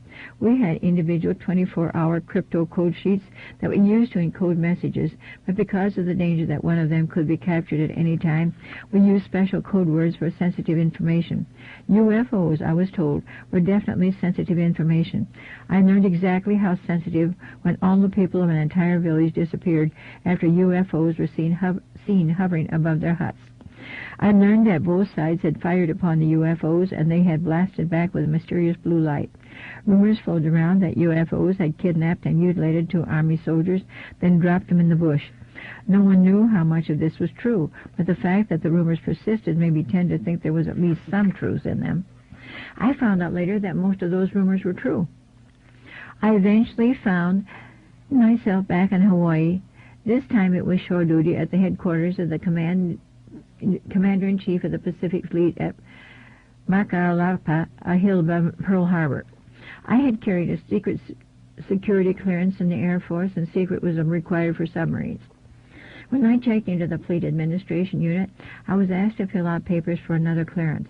I did as I was asked. I remembered that one of the questions asked if I had ever belonged to any fraternal organizations. I looked down the list, circled the Malay Society, and answered in the affirmative. I was assigned to the Operational Status Report Office, OPSTAT, under Lieutenant Commander Mercado, while I awaited the results of my FBI background check for the upgraded clearance. About 6 months later, I was called into the office of the Chief of Staff of Naval Intelligence. I was asked to read the regulations covering the Personnel Reliability Program, governing those personnel who had access to nuclear weapons, information on nuclear weapons, launch codes, and various other things having to do with nuclear weapons or anything that came under HQ CR 44. I was asked to read and then sign a security oath, which I did. I was then told by Captain Caldwell that my security clearance had been upgraded to top secret Q, sensitive compartmentalized information with access authorized on the strict need-to-know basis. He told me to report to the officer in charge of the CINC FLT intelligence briefing team the following morning at 0400 hours. This I did. What I learned during the time I spent with that briefing team is what led me on my 18-year search that has culminated in the writing of this book. I was later given another upgraded clearance in the crypto category and served as a designated SPCAT operator when I was on watch in the command center. On the day that I learned that the Office of Naval Intelligence had participated in the assassination of the President John F. Kennedy, that it was a Secret Service agent driving the limo that had shot Kennedy in the head, I went AWOL with no intention of ever returning. My good friend Bob Swan is the one who talked me into going back. Later, on June 1, 1972, the eve of my wedding, I told Bob everything that I knew about the UFOs, Kennedy's assassination, the Navy, the secret government, the coming Ice Age, Alternatives 1, 2, and 3, Project Galileo, and the plan for the New World Order. I believed it was all true then, and I believe it is all true now. I must warn you, however, that I have found evidence that the secret societies were planning as far back as 1917 to invent an artificial threat from outer space in order to bring humanity together in a one-world government, which they call the New World Order. I am still searching for the truth. I firmly believe that this book is closer to the truth, than anything ever previously written. I attempted to leak information to a reporter after my discharge. I was forced off a cliff by a black limo in the hills of Oakland. 2 men got out and climbed down to where I lay covered in blood.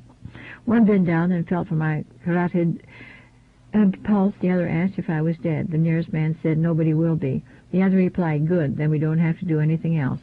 They climbed up and drove off. I succeeded in climbing up the bank where I waited until found. A month later, I was forced into another accident by the same limo. This time, I was to lose my leg. 2 men visited me in the hospital. They only wanted to know if I would shut up or if the next time should be final. I told him that I would be a very good little boy and that they needn't worry about me any more. Under my breath, I swore to spill the beans as soon as I could figure out how to do it without getting hurt again. It took 16 years, $27,000, a computer, and a lot of envelopes, but now everyone knows.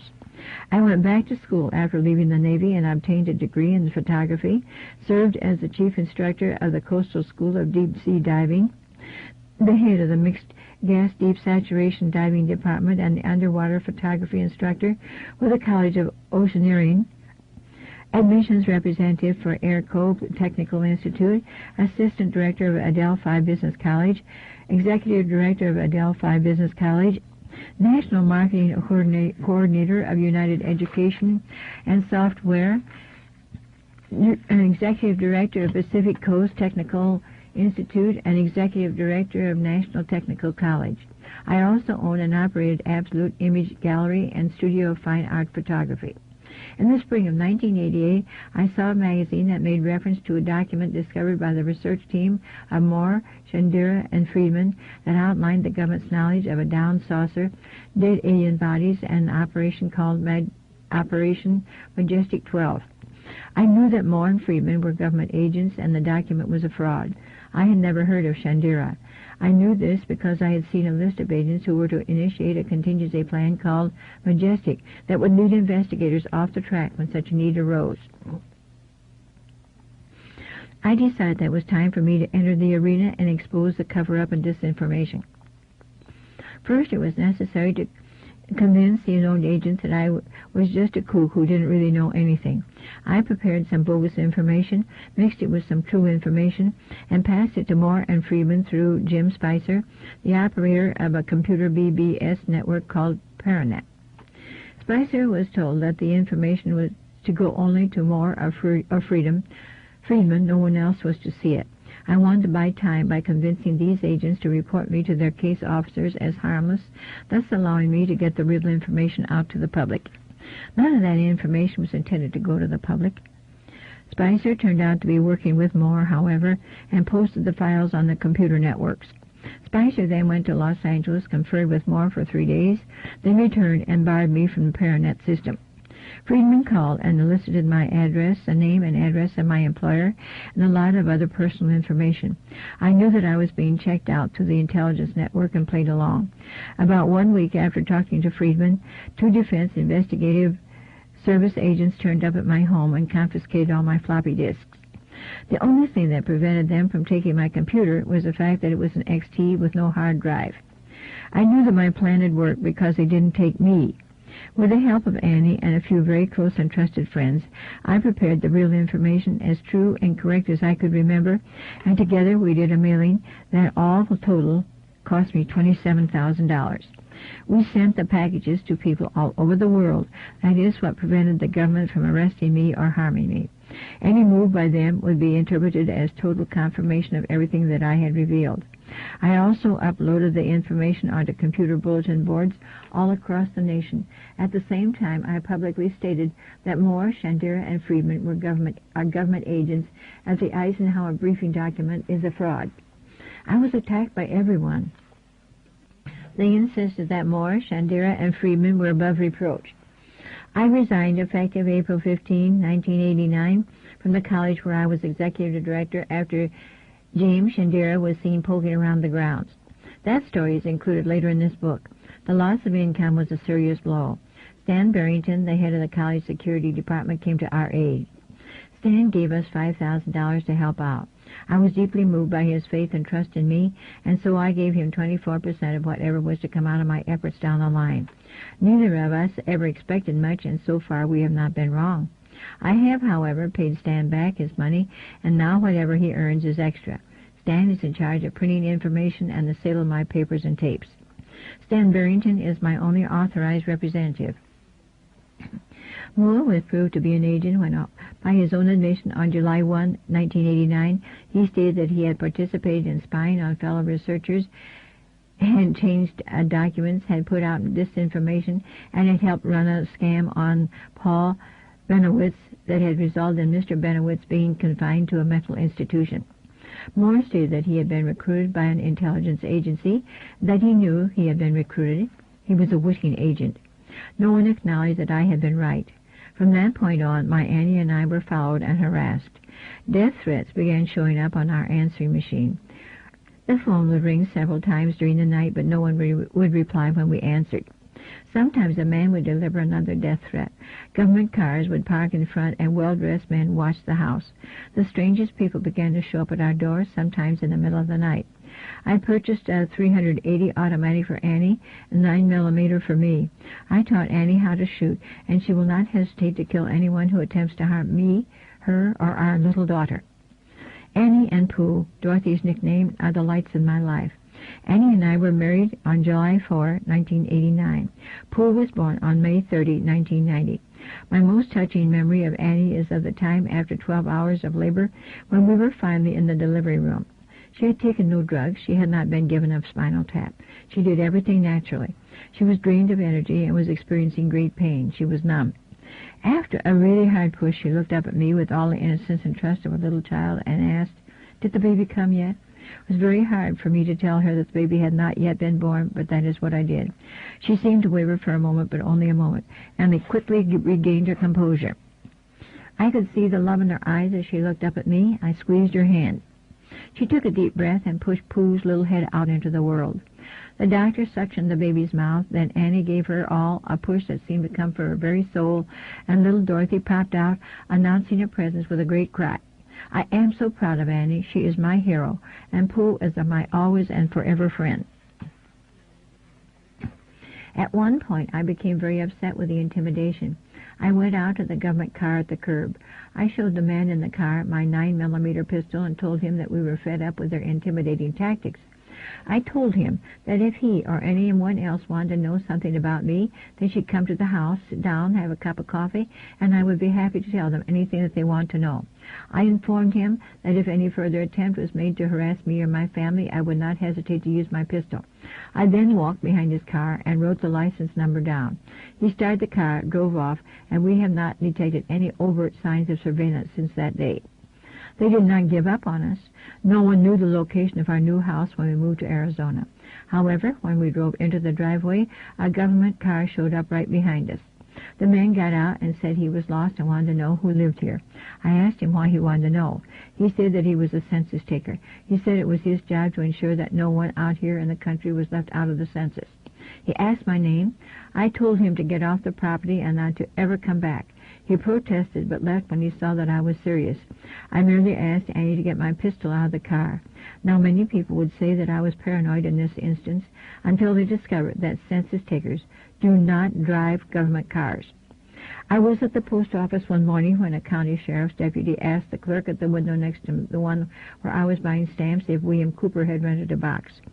I smiled as the clerk handed him my rental agreement, and he copied the information. He didn't learn anything, as we lived in a country where there are no addresses.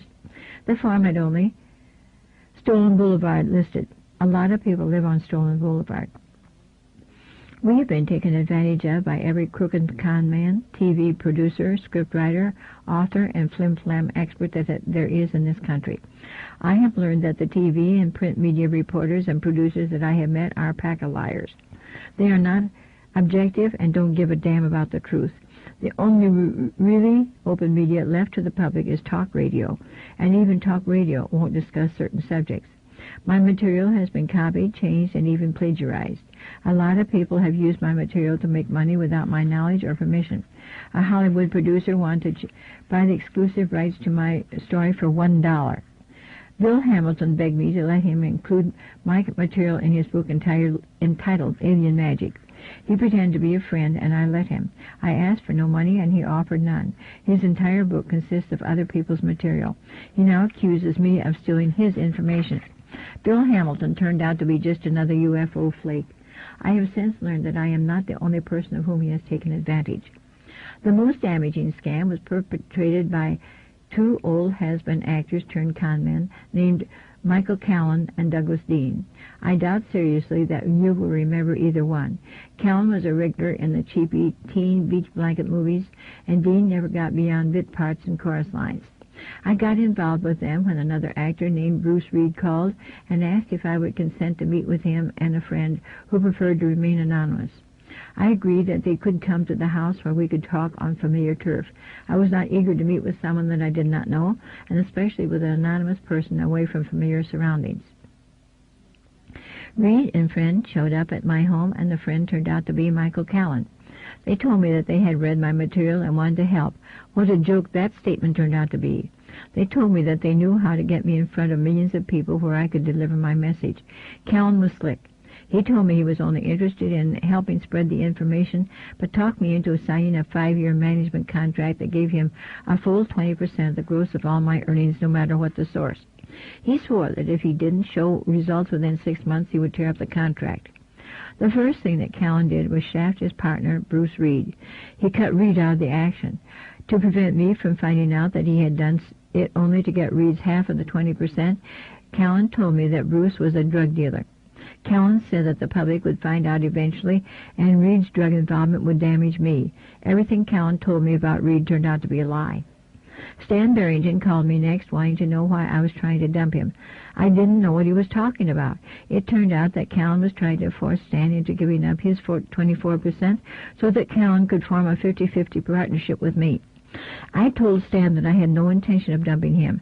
I told him that his 24% was his, and that he could keep it, sell it, or give it away, and that he did not need my permission. Stan felt much better after that conversation and told Callan to go fly a kite. At that point, Callan began working on me to get rid of Stan. I refused. I also told him that he had nothing invested and therefore did not warrant anything. His job was to manage according to our contract.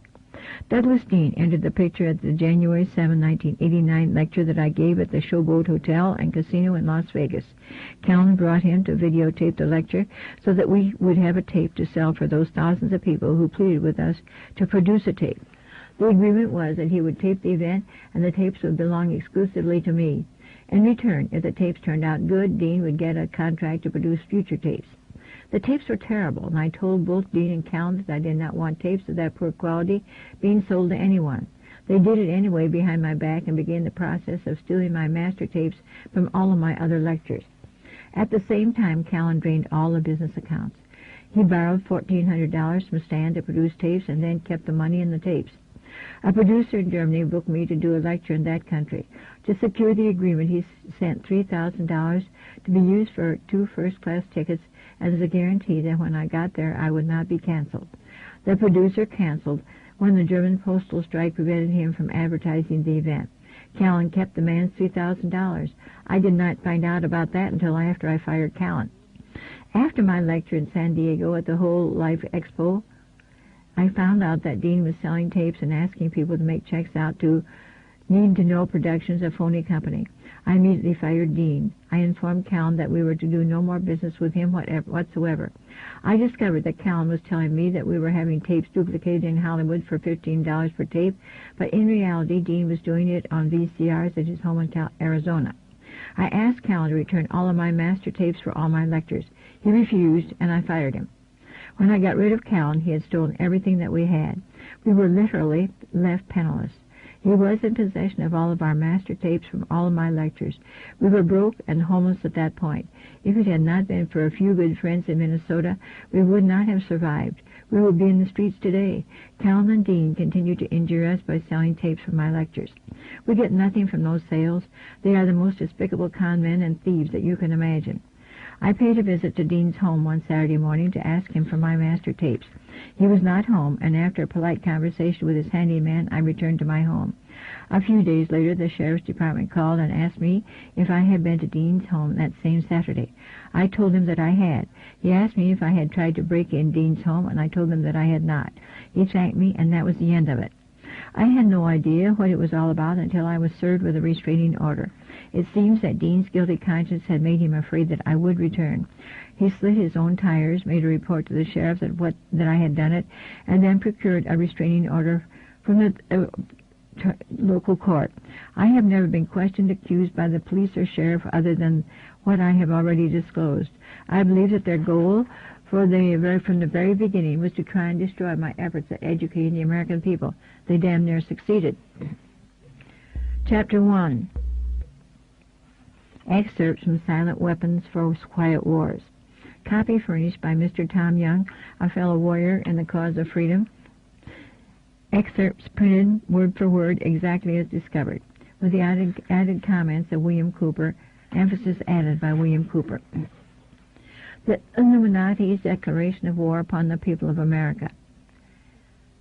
Above title added by WC/author's note. I read top secret documents which explain that Silent Weapons for Quiet Wars is a doctrine adopted by the Policy Committee of the Bilderberg group during its first known meeting in 1954. A copy found in 1969 was in the possession of Naval Intelligence. The following document, dated May 1979, was found on July 7, 1986, in an IBM copier that had been purchased at a surplus sale. Top secret. Silent Weapons for Quiet Wars, an introductory programming manual, operations research technical manual, TM-SW7905.1. Welcome aboard. This publication marks the 25th anniversary of the Third World War, called the Quiet War, being conducted using subjective biological warfare fought with silent weapons. This book contains an introductory description of this war, its strategies, and its weaponry. May 1979, number 74-1120, Security. It is patently impossible to discuss social engineering or the automation of a society, an example, the engineering of social automation systems, silent weapons, on a national or worldwide scale without implying extensive objectives of social control and destruction of human life, an example, slavery and genocide. This manual is in itself an analog declaration of intent. Such a writing must be secured from public scrutiny. Otherwise, it might be recognized as a technically formal declaration of domestic war. Furthermore, whenever any person or group of persons in position of great power and without full knowledge and consent of the public uses such knowledge and methodology for economic conquest, it must be understood that a state of domestic warfare exists between said person or group of persons and the public. The solution of today's problems requires an approach which is ruthlessly candid, with no agonizing over religious, moral, or cultural values. You have qualified for this project because of your ability to look at human society with cold objectivity and yet analyze and discuss your observations and conclusions with others of similar intellectual capacity without a loss of discretion or humility. Such virtues are exercised in your own best interest. Do not deviate from them. WCE/author's note. All above emphases are mine, as are those in the following two sections, including bracketed additions throughout. I do recognize this document, based upon the document's own admission, as a formal declaration of war by the Illuminati upon the citizens of the United States of America. I acknowledge that a state of war exists and has existed between the citizens of the United States of America and the Illuminati aggressor based upon this recognition. I present to you that the peaceful citizens of this nation are fully justified in taking whatever steps may be necessary, including violence, to identify, counterattack, and destroy the enemy. I base this statement upon the God-given right of any peaceful people to defend themselves against attack and destruction by any enemy waging war against them. I cite the principles outlined in the Declaration of Independence, the Constitution of the United States of America, and the fully recognized and acknowledged historical precedents that have served as a justification for destruction of tyrants. Historical information. Silent weapon technology has evolved from Operations Research, OR, a strategic and tactical methodology developed under the military management, Eisenhower, in England during the World War II. The original purpose of Operations Research was to study the strategic and tactical problems of air and land defense with the objectives of effective use of limited military resources against foreign enemies. An example, logistics. It was soon recognized by those in positions of power, the Council on Foreign Relations, that the same methods might be useful for totally controlling a society, but better tools were necessary. Social engineering, the analysis and automation of a society, requires a correlation of great amounts of constantly changing economic information, data. So a high-speed computerized data processing system was necessary, which could race ahead of the society and predict when society would arrive for capitulation. Relay computers were too slow, but the electronic computer, invented in 1946 by J. Presper Eckert and John W. Mauchly, filled the bill. The next breakthrough was the development of the simplex method of linear program in 1947 by the mathematician George B. Dantzig. Then, in 1948, the transistor, invented by J. Bardeen, W. H. Bratton, and W. Shockley, promised great expansion of the computer field by reducing space and power requirements. With these three inventions under their direction, those in positions of power strongly suspected that it was possible for them to control the whole world with a push of a button. Immediately, the Rockefeller Foundation got in on the ground floor by making a 4-year grant to Harvard College, funding the Harvard Economic Research Project for the study of the structure of the American economy. 1 year later, in 1949, the United States Air Force joined in. In 1952, the original grant period terminated, and the high-level meeting of the elite Illuminati was held to determine the next phase of social operations research.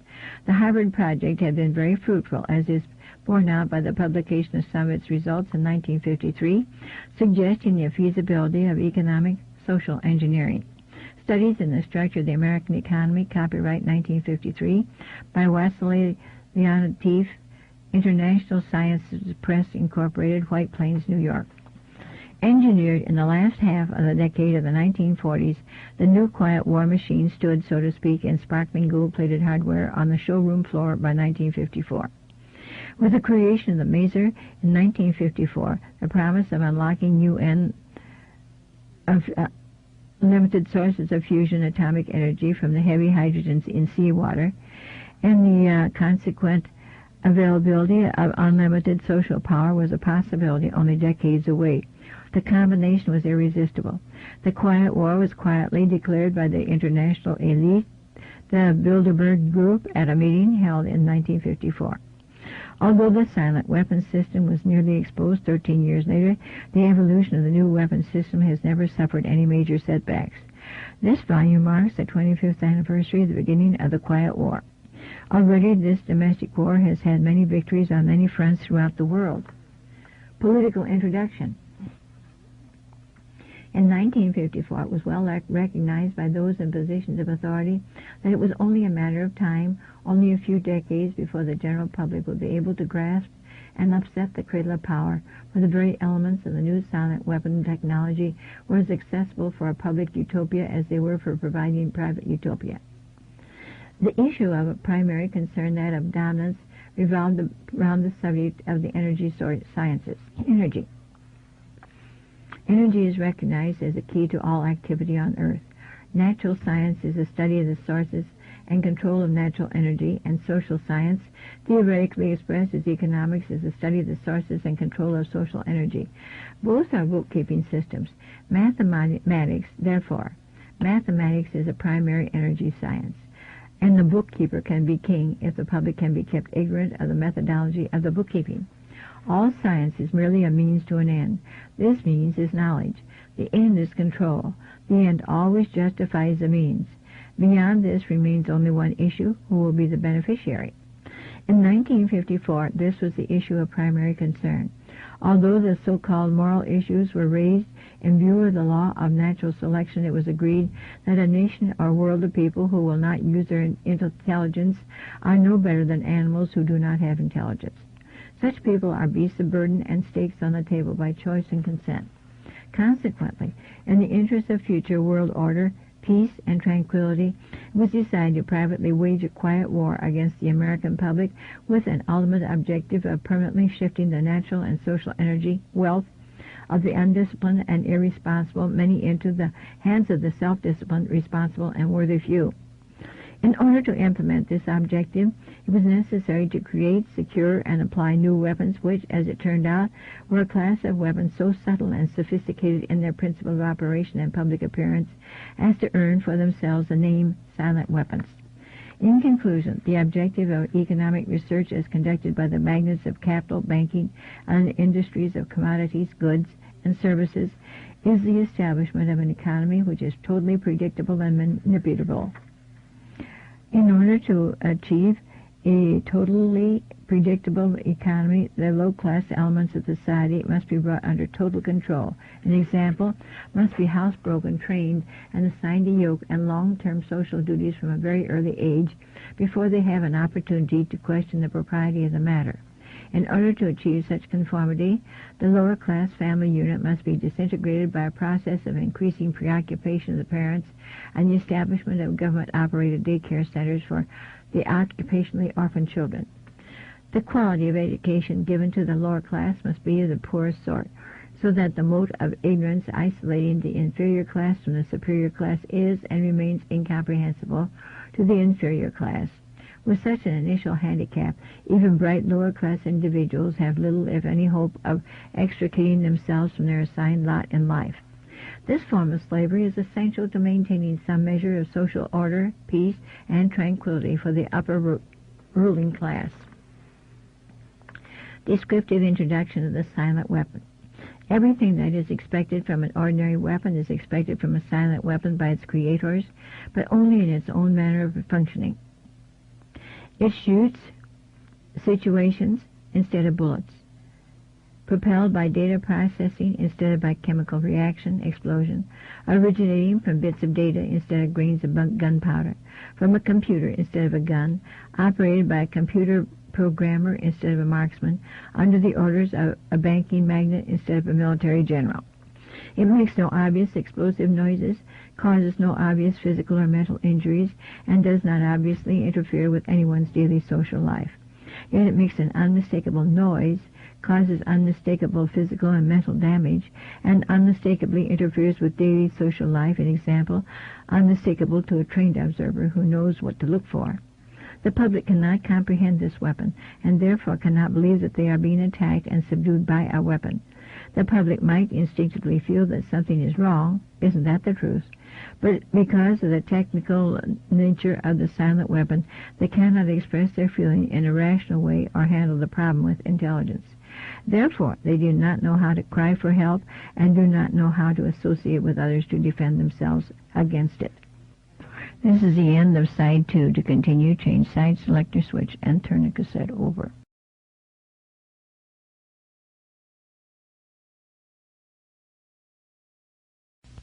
Side 3, Behold a Pale Horse by William Cooper. Continuing the reading on page 40.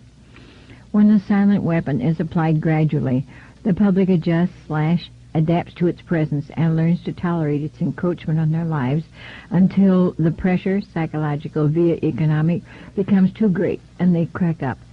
Therefore, the silent weapon is a type of biological warfare.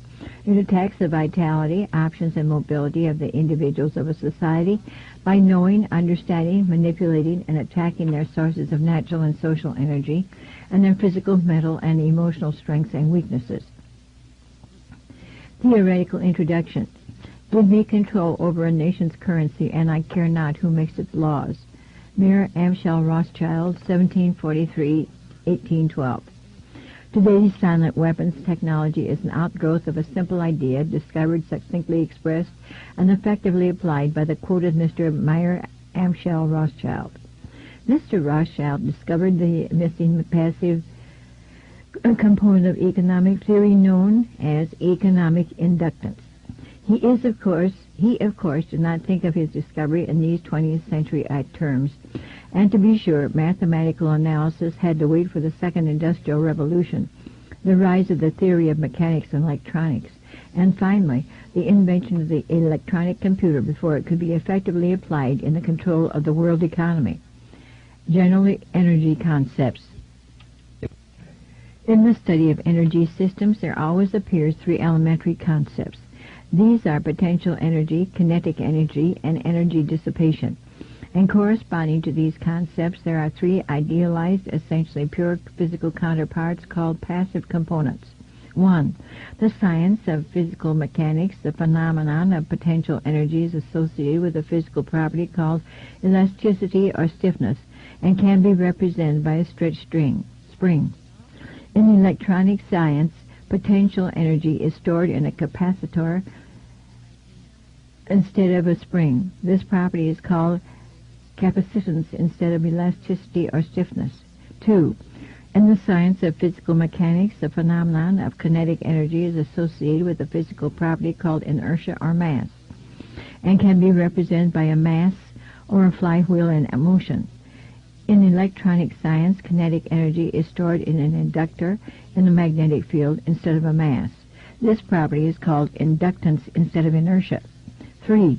In the science of physical mechanics, the phenomenon of energy dissipation is associated with a physical property called friction or resistance, and can be represented by a dashpot or other device which converts system energy into heat.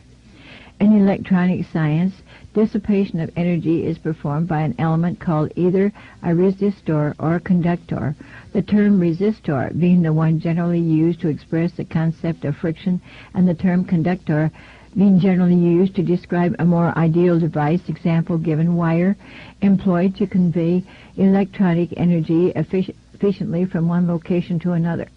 The property of a resistance or conductor is measured as either resistance or conductance reciprocals. In economics, these 3 energy concepts are associated with 1. Economic capacitance, capital, money, stock/inventory, investments in buildings and durables, etc. 2. Economic conductance, goods, production, flow coefficients. 3. Economic inductance, services, the influence of the population of industry on output. All of the mathematical theory developed in the study of one energy system, example given, mechanics, electronics, etc., can be immediately applied in the study of any other energy system, example given, economics. Mr. Rothschild's energy discovery. What Mr. Rothschild had discovered was the basic principle of power, influence, and control over people as applied to economics. That principle is, when you assume the appearance of power, people soon give it to you.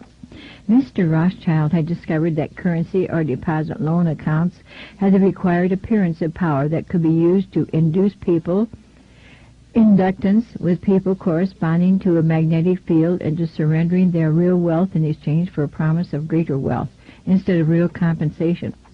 They would put up real collateral in exchange for a loan of promissory notes. Mr. Rothschild found that he could issue more notes than he had backing for, so long as he had someone's stock of gold as a persuader to show to his customers. Mr. Rothschild loaned his promissory notes to individuals and to governments. These would create overconfidence. Then he would make money scarce, tighten control of the system, and collect the collateral through the obligation of contracts. The cycle was then repeated. These pressures could be used to ignite a war. Then he would control the availability of currency to determine who would win the war. That government which agreed to give him control of its economic system got his support. Collection of debts was guaranteed by economic aid to the enemy of the debtor. The profit derived from this economic methodology made Mr. Rothschild all the more able to extend his wealth. He found that the public greed would allow currency to be printed by the government order beyond the limits. Inflation of backing in precious metal or the production of goods and services, gross national product, GNP. Apparent capital as paper inductor. In this structure, credit presented as a pure element called currency has the appearance of capital, but is, in fact, negative capital. Hence, it has the appearance of service, but is, in fact, indebtedness or debt. It is, therefore, an economic inductance instead of an economic capacitance. And if it balanced in no other way, it will be balanced by the negation of population, war, genocide. The total goods and services represent real capital called the gross national product. A currency may be printed up to this level and still represent economic capacitance. But currency printed beyond this level is subtractive, represents the introduction of economic inductance, and constitutes notes of indebtedness. War is therefore the balancing of the system by killing the true creditors, the public, which we have taught to exchange true value for inflated currency, and falling back on whatever is left of the resources of nature and regeneration of those resources. Mr. Rothschild had discovered that currency gave him the power to rearrange the economic structure to his own advantage, to shift economic inductance to those economic positions which would encourage the greatest economic instability and oscillation. The final key to economic control had to wait until there was sufficient data and high-speed computing equipment to keep close watch on the economic oscillations created by price shocking and excess paper energy credits. Paper inductance / inflation. Breakthrough. The aviation field provided the greatest evolution in economic engineering by way of the mathematical theory of shock testing. In this process, a projectile is fired from an airframe on the ground, and the impulse of the recoil is monitored by vibration transducers connected to the airframe and wired to chart recorders. By studying the echoes or reflections of the recoil impulse from the airframe, it is possible to discover critical vibrations in the structure of the airframe, which are either vibrations of the engine or Aeolian vibrations of the wings, or a combination of the two might reinforce, resulting in a resonant self-destruction of the airframe in flight as an aircraft. From the standpoint of engineering, this means that the strengths and weaknesses of the structure of the airframe in terms of vibrational energy can be discovered and manipulated. Application in economics. To use this method of airframe shock testing in economic engineering, the prices of commodities are shocked and the public consumer reaction is monitored. The resulting echoes of the economic shock are interpreted theoretically by computers, and the psychoeconomic structure of the economy is thus discovered. It is by this process that partial differential and difference matrices are discovered that define the family household and make possible its evaluation as an economic industry, dissipative consumer structure. Then the response of the household to future shocks can be predicted and manipulated, and society becomes a well-regulated animal with its reins under the control of a sophisticated computer-regulated social energy bookkeeping system. Eventually, every individual element of the structure comes under computer control through a knowledge of personal preferences. Such knowledge, guaranteed by Computer Association of Consumer Preferences, Universal Product Code UPC, zebra stripe pricing codes on packages with identified consumers, identified via association with the use of the credit card, and later permanent tattooed body number, invisible under normal ambient illumination. The economic model. The Harvard Economic Research Project, 1948, was an extension of World War II operations research. Its purpose was to discover the science of controlling an economy. At first, the American economy and then the world economy. It was felt that with sufficient mathematical foundation and data, it would be nearly as easy to predict and control the trend of an enemy as to predict and control the trajectory of a projectile.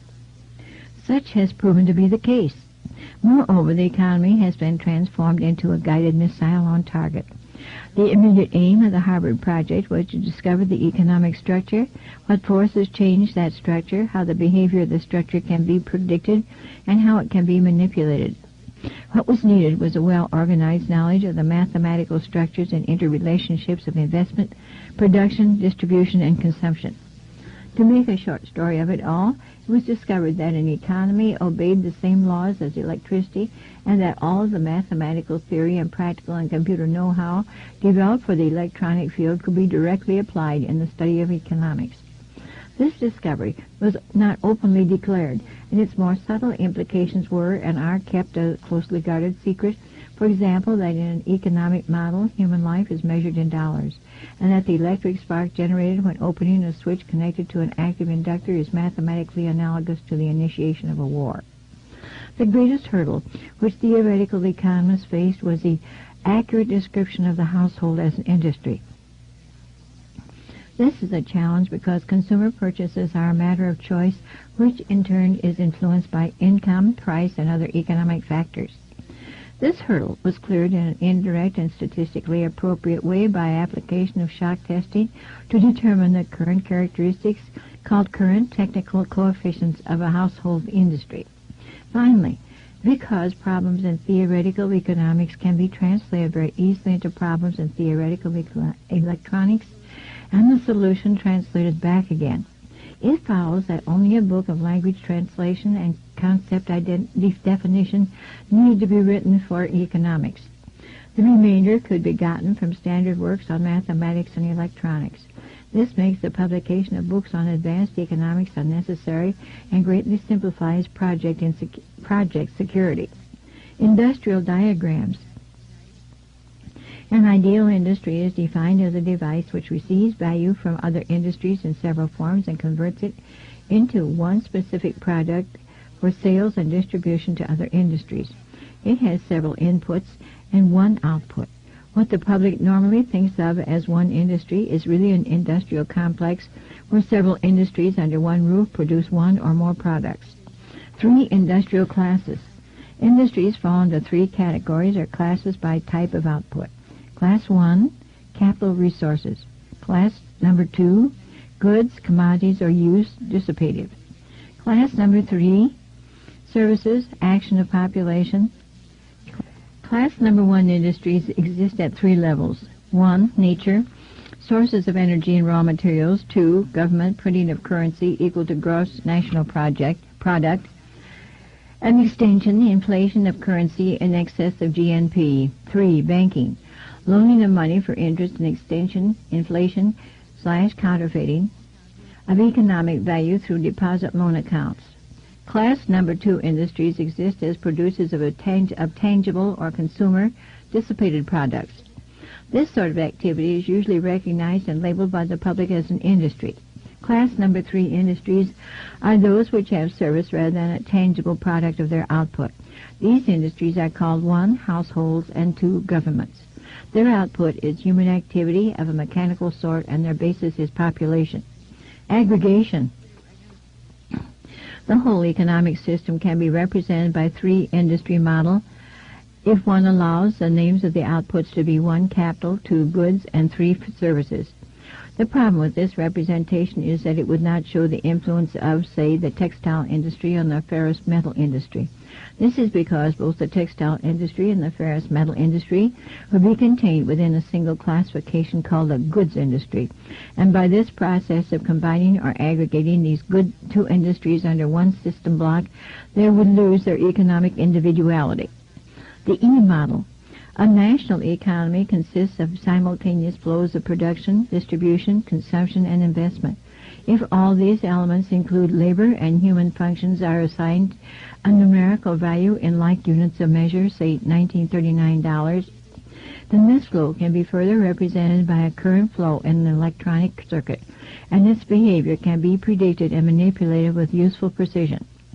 The 3 ideal passive energy components of electronics, the capacitor, the resistor, and the conductor, correspond to the 3 ideal passive energy components of economics called the pure industries of capital, goods, and services, respectively. Economic capacitance represents the storage of capital in one form or another. Economic conductance represents the level of conductance of material for the production of goods. Economic inductance represents the inertia of economic value in motion. This is a population phenomenon known as services. Economic inductance. An electrical inductor, example given, the coil of wire, has an electric current as its primary phenomenon and the magnetic field as its secondary phenomenon, inertia. Corresponding to this, an economic inductor has a flow of economic value as its primary phenomenon and a population field as its secondary phenomenon of inertia. When the flow of economic value, example given, money, diminishes, the human population field collapses in order to keep the economic value, money, flowing, extreme case, war. This public inertia is a result of consumer buying habits, expected standard of living, etc., and is generally a phenomenon of self-preservation. Inductive factors to consider. 1. Population. 2. Magnitude of the economic activities of the government. 3. The method of financing these government activities. See Peter Paul Principle, Inflation of the Currency. Translation. A few examples will be given. Charge, coulombs, dollars, 1939. Flow / current, amperes, coulombs per second, dollars of flow per year. Motivating force, volts, dollars, output demand. Conductance, amperes per volt, dollars of flow per year per dollar demand. Capacitance, coulombs per volt, doctors of production inventory / stock per dollar demand. Time flow relationship and self-destructive oscillations. An ideal industry may be symbolized electronically in various ways. The simplest way is to represent a demand by a voltage and a supply by current. When this is done, the relationship between the two becomes what is called an admittance, which can result from 3 economic factors: 1. Hindsight flow, 2. Present flow, and 3. Foresight flow. Foresight flow is the result of that property of living entities to cause energy, food, to be stored for a period of low energy, example given, the winter season. It consists of demands made upon the economic system for that period of low energy, winter season. In the production industry, it takes several forms, one of which is known as a production stock or inventory. In electronic symbology, this specific industry demand, a pure capital industry, is represented by capacitance, and the stock or resource is represented by a stored charge. Satisfaction of an industry demand suffers a lag because of the loading effect of inventory priorities. Present flow ideally involves no delays. It is, so to speak, input today for output today, a hand-to-mouth flow. In electronic symbology, this specific industry demand, a pure use industry, is represented by a conductance which is then a simple economic valve, a dissipative element. Hindsight flow is known as habit or inertia. In electronics, this phenomenon is a characteristic of an inductor, economic analog equals a pure service industry, in which a current flow, economic analog equals a flow of money, creates a magnetic field, economic analog equals active human population, which, if the current money flow begins to diminish, collapse, war, to maintain the current flow of money energy. Other large alternatives to war as economic inductors or economic flywheels are an open-ended social welfare program or an enormous but fruitful open-ended space program. The problem with stabilizing the economic system is that there is too much demand on account of 1, too much greed, and 2, too much population. This creates excessive economic inductance which can only be balanced with economic capacitance, true resolves or value, example given, in goods or services. The social welfare program is nothing more than an open-ended credit balance system which creates a false capital industry to give non-productive people a roof over their heads and food in their stomachs. This can be useful, however, because the recipients become state property in return for the gift, a standing army for the elite. For he who pays the piper picks the tune. Those who get hooked on the economic drug must go to the elite for a fix. In this, the method of introducing large amounts of stabilizing capacitance is by borrowing on the future credit of the world. This is the fourth law of motion, onset, and consists of performing an action and leaving the system before the reflected reaction returns to the point of action, a delayed reaction. This means of surviving the reaction is by changing the system before the reaction can return. By this means, politicians become popular in their own time, and the public pays for it later. In fact, the measure of such a politician is the delay time. The same thing is achieved by a government by printing money beyond the limit of the gross national product, an economic process called inflation. Note, remember that inflation is only the act of printing money in excess of gross national product.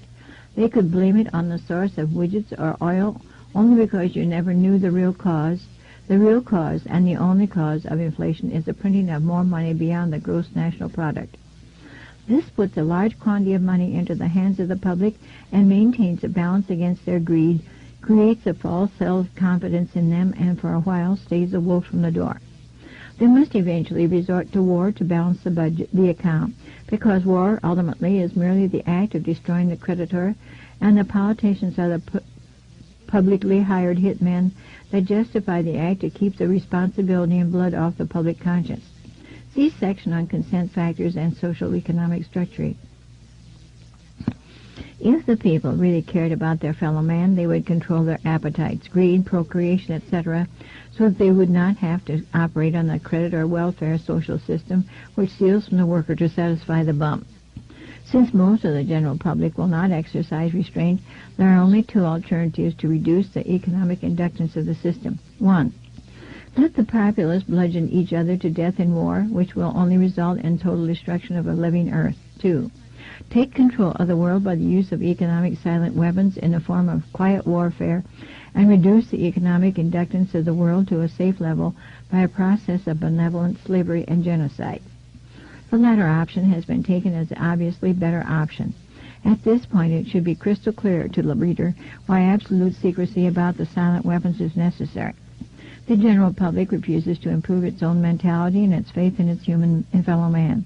It has become a herd of proliferating barbarians, and, so to speak, a blight upon the face of the earth.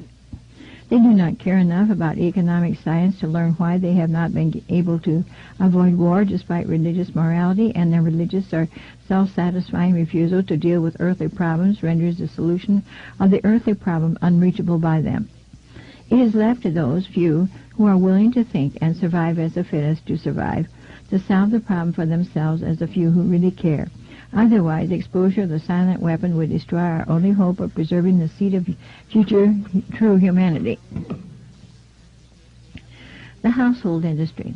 The industries of finance, banking, manufacturing, and government, real counterparts of the pure industries of capital, goods, and services, are easily defined because they are generally logically structured. Because of this, their processes can be described mathematically, and their technical coefficients can be easily deduced. This, however, is not the case with the service industry known as the household industry. Household models. The problem which a theoretical economist faces is that the consumer preferences of any household is not easily predictable, and the technical coefficients of any one household tend to be a nonlinear, very complex and variable function of income, prices, etc.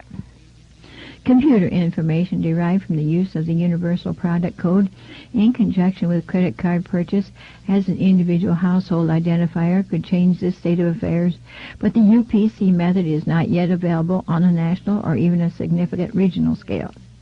To compensate for this data deficiency, an alternate indirect approach from analysis has been adopted known as economic shock testing. This method, widely used in the aircraft manufacturing industry, develops an aggregate statistical sort of data. Applied to economics, this means that all of the households in one region or in the whole nation are studied as a group or class rather than individually, and the mass behavior rather than individual behavior is used to discover useful estimates of the technical coefficients governing the economic structure of the hypothetical single household industry. One method of evaluating the technical coefficients of the household industry depends upon shocking the prices of a commodity and noting the changes in the sales of all of the commodities. Economic shock testing. In recent times, the application of operations research to the study of the public economy has been obvious for anyone who understands the principles of shock testing. In the shock testing of an aircraft airframe, the recoil impulse of firing a gun mounted on that airframe causes shock waves in that structure which tell aviation engineers the conditions under which parts of the airplane or the whole airplane or its wings will start to vibrate or flutter like a guitar string, a flute reed, or a tuning fork, and disintegrate or fall apart in flight. Economic engineers achieve the same result in studying the behavior of the economy and the consumer public by carefully selecting a staple commodities such as beef, coffee, gasoline, or sugar, and then causing a sudden change or shock in its price or availability, thus kicking everybody's budget and buying habits out of shape. They then observe the shock waves which result by monitoring the changes in advertising, prices, and sales of that and other commodities. The objective of such studies is to acquire the know-how to set the public economy into a predictable state of motion or change, even a controlled, self-destructive state of motion, which will convince the public that certain expert people should take control of the money system and reestablish security rather than liberty and justice for all. When the subject citizens are rendered unable to control their financial affairs, they, of course, become totally enslaved, a source of cheap labor. Not only the prices of commodities, but also the availability of labor can be used by the means of shock testing. Labor strikes deliver excellent test shocks to the economy, especially in the critical service areas of trucking, transportation, communication, public utilities, energy, water, garbage collection, etc. By shock testing, it is found that there is a direct relationship between the availability of money flowing in an economy and the psychological outlook and response of masses of people dependent upon that availability. For example, there is a measurable quantitative relationship between the price of gasoline and the probability that a person would experience a headache, feel the need to watch a violent movie, smoke a cigarette, or go to a tavern for a mug of beer.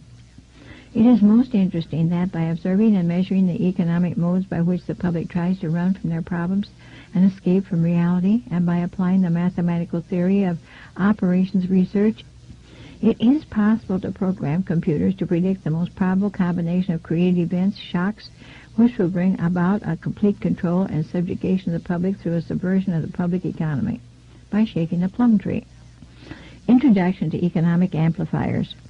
Economic amplifiers are the active components of economic engineering. The basic characteristic of any amplifier, mechanical, electrical, or economic, is that it receives an input control signal and delivers energy from an independent energy source to a specified output terminal in a predictable relationship to that input control signal. The simplest form of economic amplifier is a device called advertising. If a person is spoken to by a TV advertiser as if he were a 12-year-old, then due to suggestibility, he will, with a certain probability, respond or react to that suggestion with the uncritical response of a 12-year-old and will reach into his economic reservoir and deliver its energy to buy that product on impulse when he passes it in the store. An economic amplifier may have several inputs and outputs. Its response may be instantaneous or delayed. Its circuit symbol might be a rotary switch if its options are exclusive, qualitative, go or no-go, or it might have its parametric input/output relationships specified by a matrix with internal energy sources represented. Whatever its form might be, its purpose is to govern the flow of energy from a source to an output sink in direct relationship in an input control signal. For this reason, it is called an active circuit element or component. Economic amplifiers fall into classes called strategies, and in comparison with electronic amplifiers, the specific internal functions of an economic amplifier are called logistical instead of electrical. Therefore, economic amplifiers not only deliver power gain, but also, in effect, are used to cause changes in the economic circuitry. In the design of an economic amplifier, we must have some idea of at least 5 functions, which are 1. The available input signals. 2. The desired output control objectives. 3. The strategic objective. 4. The available economic power sources. 5. The logistical options. The process of defining and evaluating these factors and incorporating the economic amplifier into an economic system has been popularly called game theory. The design of an economic amplifier begins with a specification of the power level of the output, which can range from personal to national. The second condition is accuracy of response. An example, how accurately the output action of a function of the input commands. High gain combined with strong feedback helps to deliver the required precision. Most of the error will be in the input data signal. Personal input data tends to be specific, while national input data tends to be statistical. Short list of inputs. Questions to be answered. 1. What? 2. When? 3. Where? 4. How? 5. Why? 6. Who? General sources of information. 1. Telephone taps. 2. Surveillance. 3. Analysis of garbage. 4. Behavior of children in school. Standard of living by 1. Food. 2. Clothing. 3. Shelter. 4. Transportation. Social contacts. 1. Telephone. Itemized record of calls. 2. Family. Marriage certificates, birth certificates, etc. 3. Friends, associates, etc. 4. Memberships in organizations. 5. Political affiliation. The personal paper trail. Personal buying habits. An example, personal consumer preferences. 1. Checking accounts. 2. Credit card purchases. 3. Tag credit card purchases. The credit card purchase of products bearing the UPC Universal Product Code. Assets. 1. Checking accounts. 2. Saving accounts. 3. Real estate. 4. Business. 5. Automobile, etc. 6. Safety deposit bank. 7. Stock market. Liabilities. 1. Creditors. 2. Enemies. See legal. 3. Loans. 4. Consumer credit. Government sources. Ploys. Asterisk. Asterisk. Principle of this ploy. A citizen will almost always make the collection of information easy if he can operate on the free sandwich principle of eat now and pay later. Return to text. 1. Welfare. 2. Social Security. 3. USDA surplus food. 4. Doles. 5. Grants. 6. Subsidies. Government sources via intimidation. 1. Internal Revenue Service. 2. OSHA. 3. Census. 4. etc. Other government sources, surveillance of U.S. mail. Habit patterns, programming. Strengths and weaknesses. 1. Activities, sports, hobbies, etc. 2. See legal, fear, anger, etc. crime record. 3. Hospital records, drug sensitivities, reaction to pain, etc. 4. Psychiatric records. Fears, angers, disgust, adaptability, reactions to stimuli, violence, suggestibility or hypnosis, pain, pleasure, love, and sex. Methods of coping. Of adaptability, behavior. 1. consumption of alcohol. 2, consumption of drugs. 3, entertainment. 4, religious factors influencing behavior. 5, other methods of escaping from reality. Payment modus operandi, pay on time, etc. 1, payment of telephone bills. 2, energy purchases, electric, gas. 3, water purchases. 4, repayment of loans. 5, house payments. 6, automobile payments. 7, payments on credit cards. Political sensitivity. 1, beliefs. 2, contacts. 3, position. 4, strengths/weaknesses. 5, projects/activities. Legal inputs. Behavioral control. Excuses for investigation, search, arrest, or employment of force to modify behavior. 1, court records. 2, police records, NCIC. 3, driving record. 4, reports made to police. 5, insurance information. 6, anti-establishment acquaintances.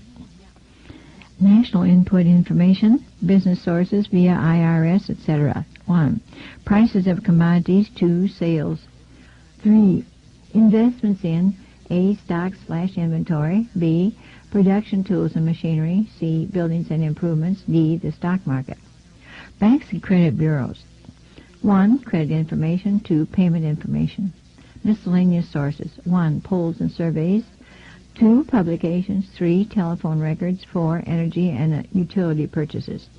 Short lists of outputs. List of outputs. Outputs create controlled situations. Manipulation of the economy, hence society, controlled by control of compensation and income. Sequence. 1, allocates opportunities. 2, destroys opportunities. 3, controls the economic environment. 4, controls the availability of raw materials. 5, controls capital. 6, controls bank rates. 7, controls the inflation of the currency. 8, controls the possession of property. 9, controls industrial capacity. 10, controls manufacturing. 11, controls the availability of goods, commodities. 12, controls the prices of commodities. 13, controls services, the labor force, etc. 14, controls payments to government officials. 15, controls the legal functions. 16, controls the personal data files, uncorrectable by the party slandered. 17, controls advertising. 18, controls media contact. 19, controls material available for TV viewing. 20, disengages attention from real issues. 21, engages emotions. 22, creates disorder, chaos, and insanity. 23, controls design of more probing tax forms. 24, controls surveillance. 25, controls the storage of information. 26, develops psychological analyses and profiles of individuals. 27, controls legal functions. Repeat of 15. 28, controls sociological factors. 29, controls health options. 30, preys on weaknesses. 31, cripples strengths. 32, leeches wealth and substance. Table of strategies. Do this. Keep the public ignorant to get this, less public organization. Do this, maintain access to control points for feedback to get this, required reaction to outputs, prices, sales. Do this, create preoccupation to get lower defenses. Do this, attack the family unit to get control of the education of the young. Do this, give less cash and more credit and doles to get more self-indulgence and more data. Do this, attack the privacy of the church to destroy faith in this sort of government. Do this, social conformity to get computer programming simplicity. Do this, minimize the tax protest to get maximum economic data, minimum enforcement problems. Do this, stabilize the consent to get simplicity coefficients. Do this, tighten control of variables to get simpler computer input data, greater predictability. Do this, establish boundary conditions to get problem simplicity / solutions of differential and difference equations. Do this, proper timing to get less data shift and blurring. Do this, maximize control to get minimum resistance to control. Do this, collapse of a currency to destroy the faith of the American people in each other. The ultimate objective is New World Order. Diversion, the primary strategy. Experience has proven that the simplest method of securing a silent weapon and gaining control of the public is to keep the public undisciplined and ignorant of basic systems, principles on the one hand, while keeping them confused, disorganized, and distracted with matters of no real importance on the other hand. This is achieved by 1. Disengaging their minds, sabotaging their mental activities, providing a low-quality program of public education in mathematics, logic, systems of design, and economics, and discouraging technical creativity. 2. Engaging their emotions, increasing their self-indulgence and their indulgence in emotional and physical activities by A. Unrelenting emotional affrontations and attacks, mental and emotional rape, by way of a constant barrage of sex, violence, and wars in the media, especially the TV and the newspapers. B. Giving them what they desire in excess, junk food for thought, and depriving them of what they really need. 3. Rewriting history and law and subjecting the public to the deviant creation, thus being able to shift their thinking from personal needs to highly fabricated outside priorities. These preclude their interest in and discovery of the silent weapons of social automation technology. The general rule is that there is profit in confusion. The more confusion, the more profit. Therefore, the best approach is to create problems and then offer the solutions. Diversion summary. Media. Keep the adult public attention diverted away from the real social issues and captivated by matters of no real importance. Schools. Keep the young public ignorant of real mathematics, real economics, real law, and real history. Entertainment. Keep the public entertainment below a 6th grade level. Work. Keep the public busy, busy, busy, with no time to think, back on the farm with the other animals. Consent. The primary victory.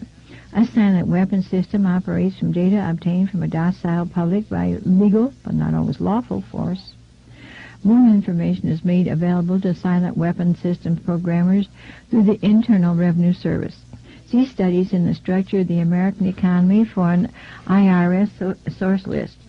This information consists of the enforced delivery of well-organized data contained in federal and state tax forms, collected, assembled, and submitted by slave labor provided by taxpayers and employers.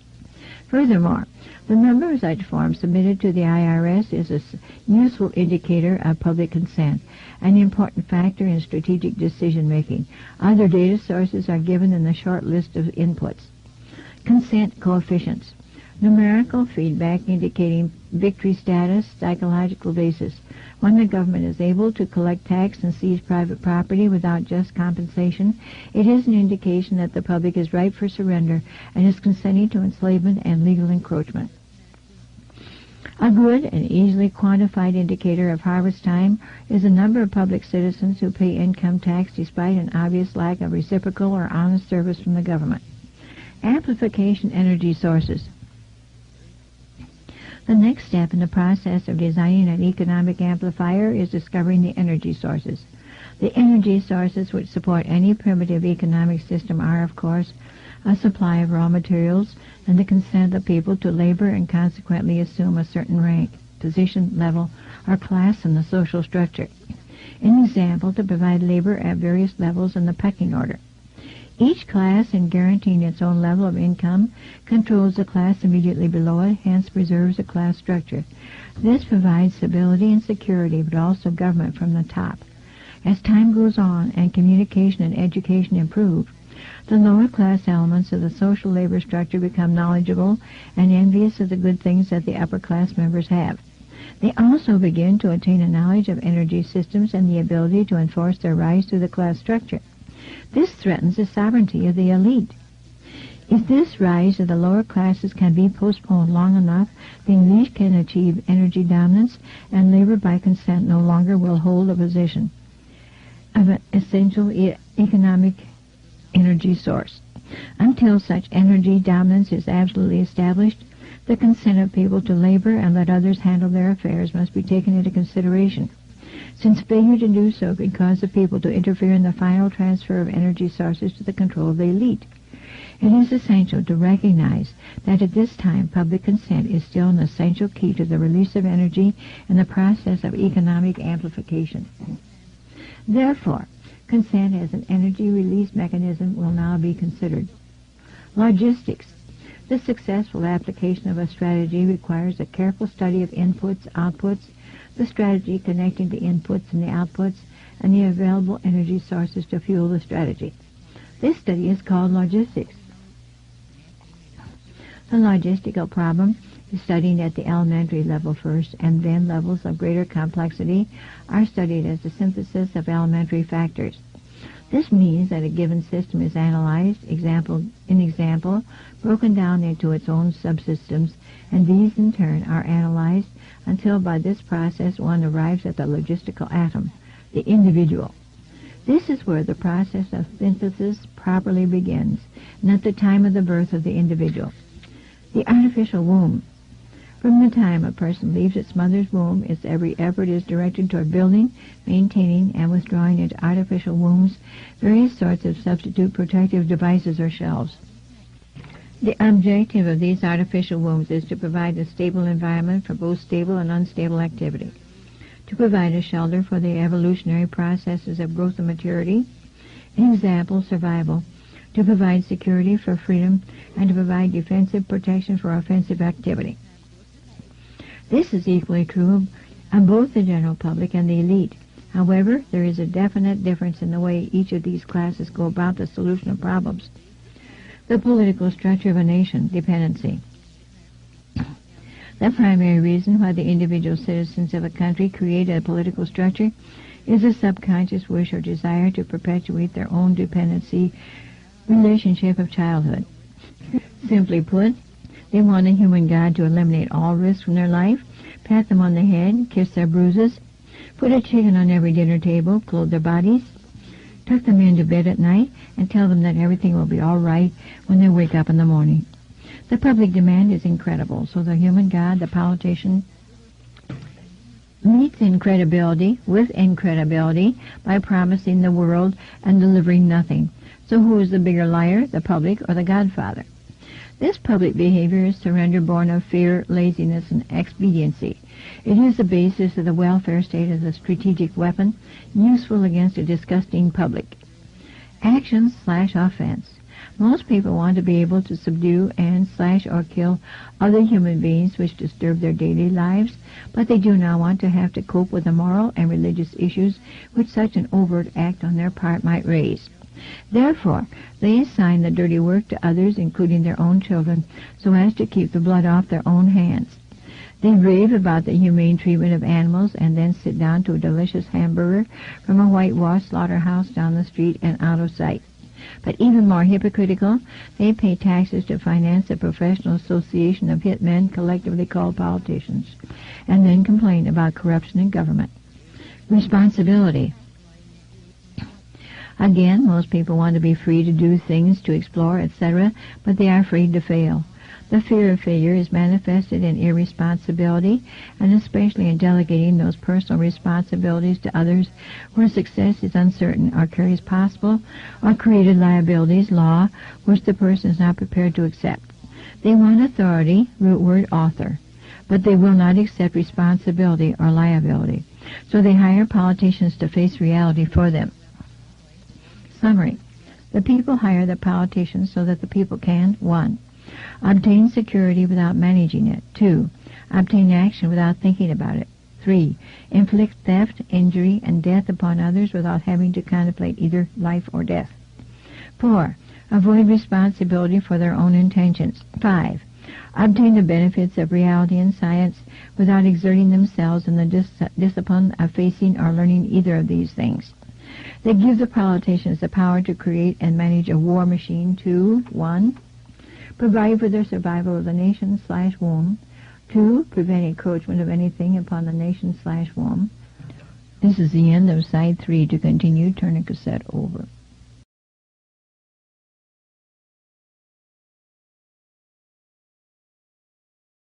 Side 4, Behold a Pale Horse by William Cooper. Continuing the reading on page 61. 3. Destroy the enemy who threatens the nation/womb. 4. Destroy those citizens of their own country who do not conform for the sake of stability of the nation/womb.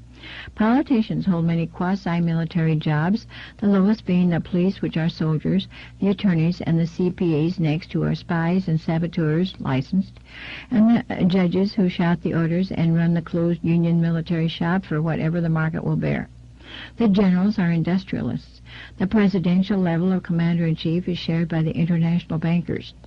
The people know that they have created this farce and financed it with their own taxes' consent, but they would rather knuckle under than be the hypocrite.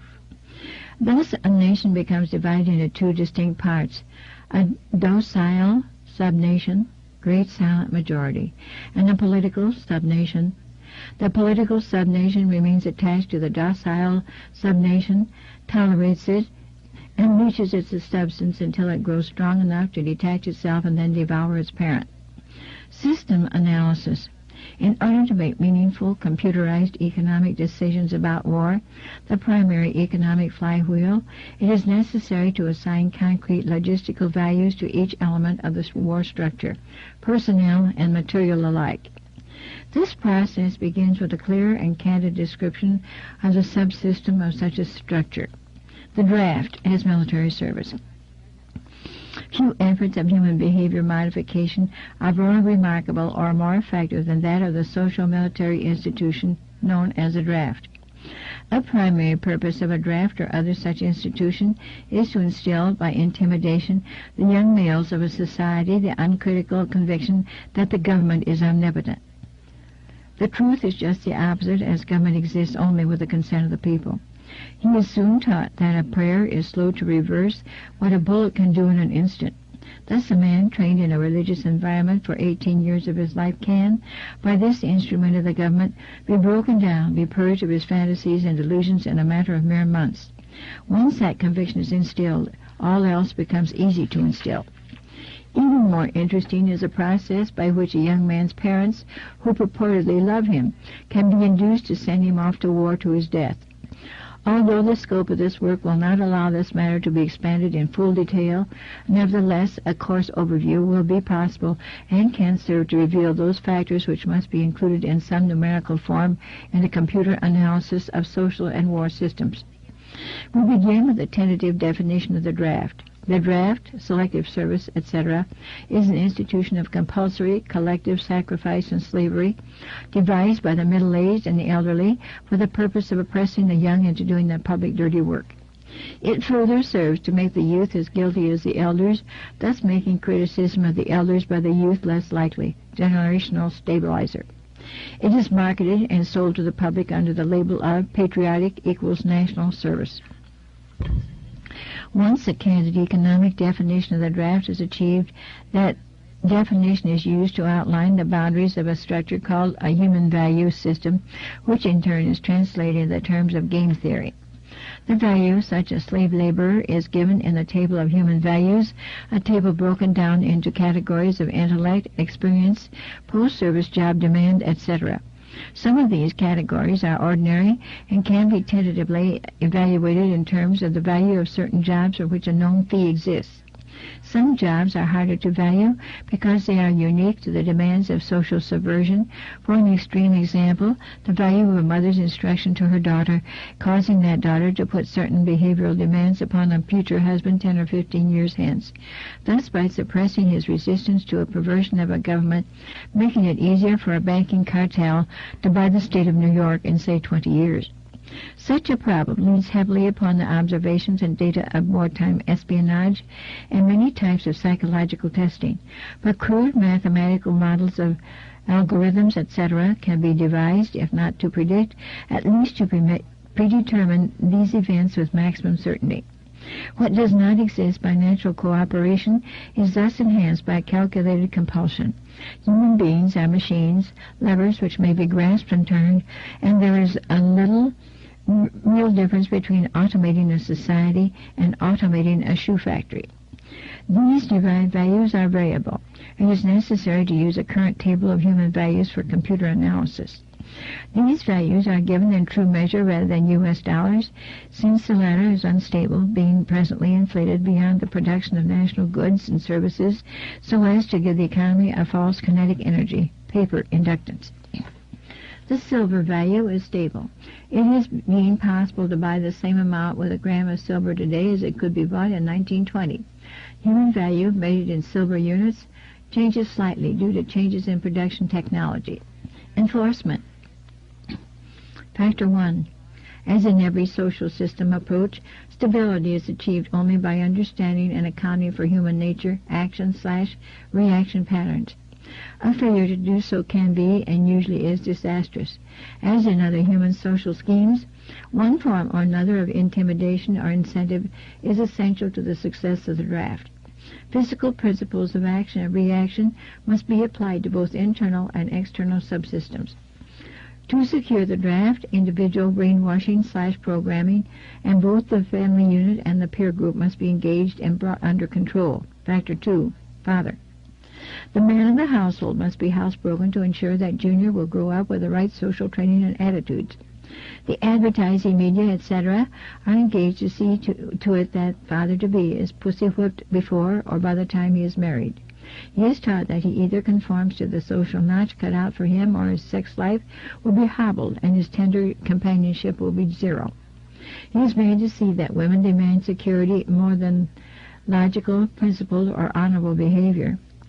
By the time his son must go to war, father, with jelly for a backbone, will slam a gun into Junior's hand before father will risk the censure of his peers or make a hypocrite of himself by crossing the investment he has in his own personal opinion or self-esteem. Junior will go to war, or father will be embarrassed. So Junior will go to war, their true purpose notwithstanding. Factor 3, mother. The female element of human society is ruled by emotion first and logic second. In a battle between logic and imagination, imagination always wins. Fantasy prevails, maternal instinct dominates, so that the child comes first and the future comes second. A woman with a newborn baby is too starry-eyed to see a wealthy man's cannon fodder or a cheap source of slave labor. A woman must, therefore, be conditioned to accept the transition to reality when it comes, or sooner. As the transition becomes more difficult to manage, the family unit must be carefully disintegrated and state-controlled. Public education and state-operated child care centers must become more common and legally enforced so as to begin the detachment of the child from the mother and the father at an earlier age. Inoculation of behavioral drugs, Ritalin, can speed the transition of the child. Mandatory. Caution. A woman's impulsive anger can override her fear. An irate woman's power must never be underestimated, and her power over a pussy-whipped husband must likewise never be underestimated. It got women the vote in 1920. Factor 4, Junior. Emotional pressure for self-preservation during time of war and the self-serving attitude of the common herd that have an option to avoid the battlefield if Junior can be persuaded to go is all of the pressure finally necessary to propel Johnny off to war. Their quiet blackmailings of him are the threats: no sacrifice, no friends, no glory, no girlfriends. Factor 5, sister. And what about Junior's sister? She's given all the good things of life by her father and taught to expect the same from her future husband regardless of the price. Factor 6, cattle. Those who will not use their brains are no better off than those who have no brains.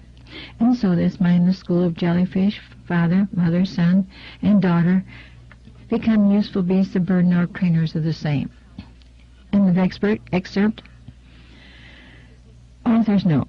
So now you know. This chapter could only come in the beginning. Your preconceived ideas had to be shattered in order for you to understand the rest of this book. In this chapter, you can see every step that the elite have taken in their war to control this once great nation. You can see the steps that will be taken in the future. You can no longer pretend innocence. Your denial of the conspiracy will fall on deaf ears. This book is part of the education that will give Americans the weapons needed in the coming months and years of hardship as a new world order struggles to be born. Many will argue that Silent Weapons of Quiet Wars is only a bogus conglomeration of words for which the writer has never taken credit or responsibility.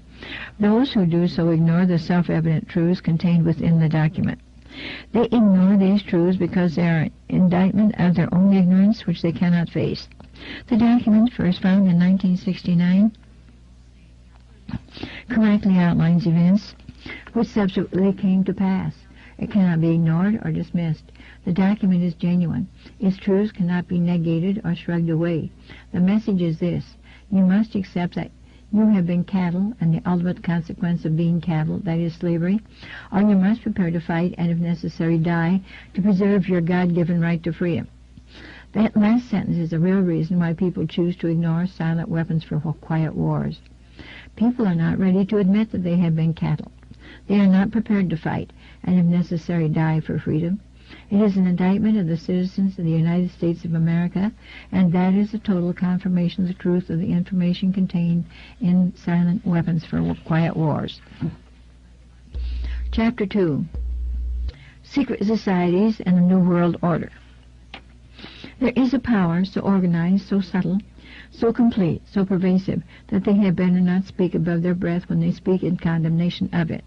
President Woodrow Wilson. History is replete with whispers of secret societies, accounts of elders or priests who guarded the forbidden knowledge of ancient peoples, prominent men speaking in secret who directed the course of civilization and recorded in the writings of all people. The oldest is the Brotherhood of the Snake, also called the Brotherhood of the Dragon, and it still exists under many different names. The Brotherhood of the Snake is devoted to guarding the secrets of the ages and to the recognition of Lucifer as the one and only true God.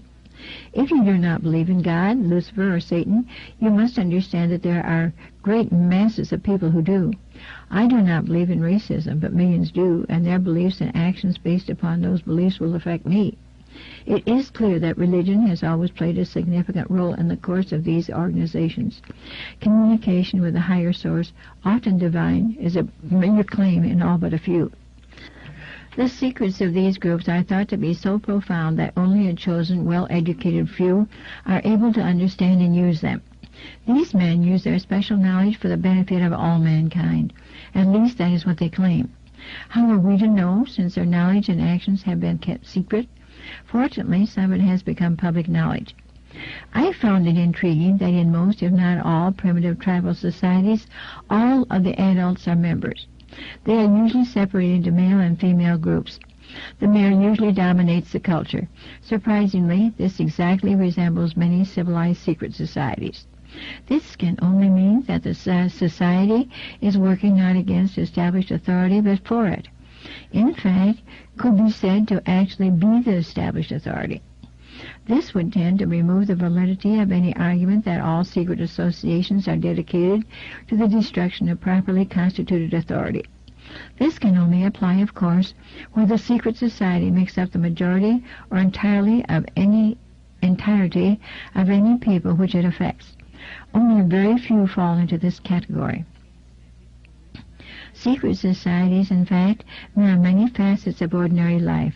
There's always an exclusivity of membership with a resultant importance attached to being or becoming a member.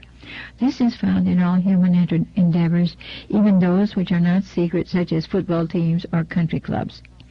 This exclusivity of membership is actually one of the secret society's most powerful weapons. There is a use of signs, passwords, and other tools. These have always performed valuable functions in man's organizations everywhere. The stated reason, almost always different from the real reason for the society's existence, is important. It can be anything, but is usually fraternal and is found in all pressure groups wherever people congregate. The comradeship is especially important. Sharing hardships or secrets has always been a special thrill to man. No one who has ever undergone the rigors of boot camp is ever likely to forget the special feeling of belonging and comradeship that was shared between the victims of the drill sergeant or company commander. It is an emotion born of initiation. The most potent tool of any secret society is the ritual and myths surrounding initiation. These special binding ceremonies have very deep meaning for the participants. Initiation performs several functions which make up the heart and soul of any true secret society. Like boot camp, the initiation into the armed forces, important aspects of human thought that are universally compelling, are merged to train and maintain the efforts of a group of people to operate in a certain direction. Initiation bonds the members together in mysticism. Neophytes gain knowledge of a secret giving them special status. The ancient meaning of neophyte is planted anew or reborn. A higher initiation is in reality a promotion inspiring loyalty and the desire to move up to the next rung. The goals of the society are reinforced, causing the initiated to act toward those goals in everyday life.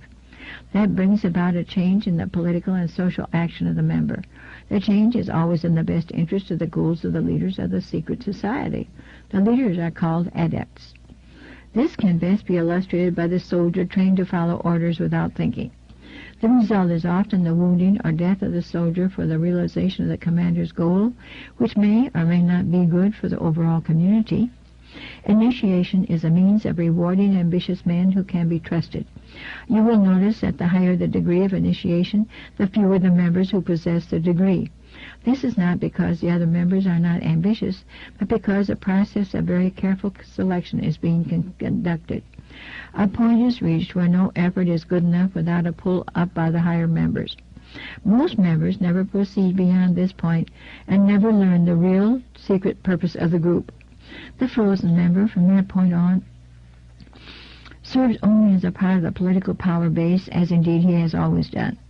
You may have guessed by now that initiation is a way to determine who can and cannot be trusted.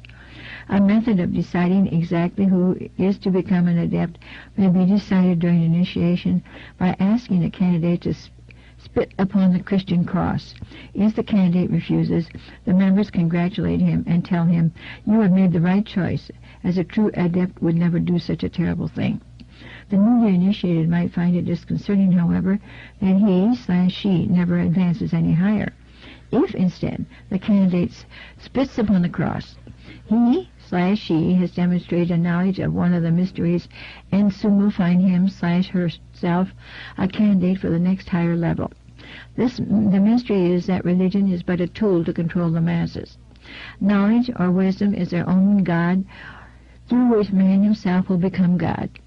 The snake and the dragon are both symbols of wisdom. Lucifer is a personification of the symbol. It was Lucifer who tempted Eve to entice Adam to eat of the tree of knowledge and thus free man from the bonds of ignorance. The worship, a lot different from study of knowledge, science, or technology, is Satanism in its purest form. And its god is Lucifer. Its secret symbol is the all-seeing eye in the pyramid.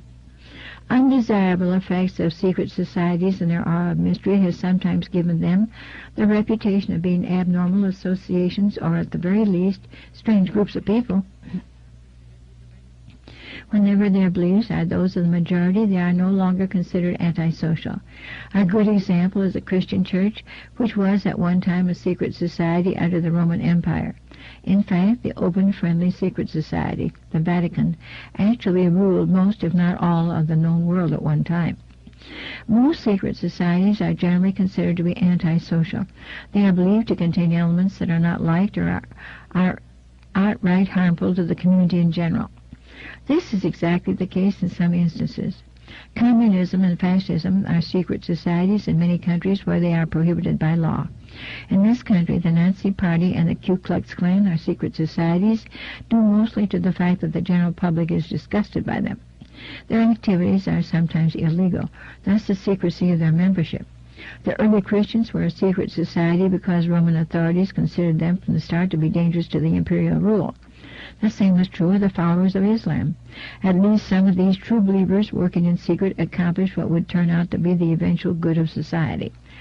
The Druze and Yazidis in Syria and Iraq consider the Arabs a dangerous secret society dedicated to the takeover of the world. The Arabs today think the same of the Jews. Catholics and Freemasons used to have precisely the same ideas about each other. In many primitive or backward societies, initiation into the highest degrees of the group involves subjection to trials which not infrequently result in death or insanity for the candidate. It can be seen that social right and wrong is not the yardstick in estimating the value of a secret society.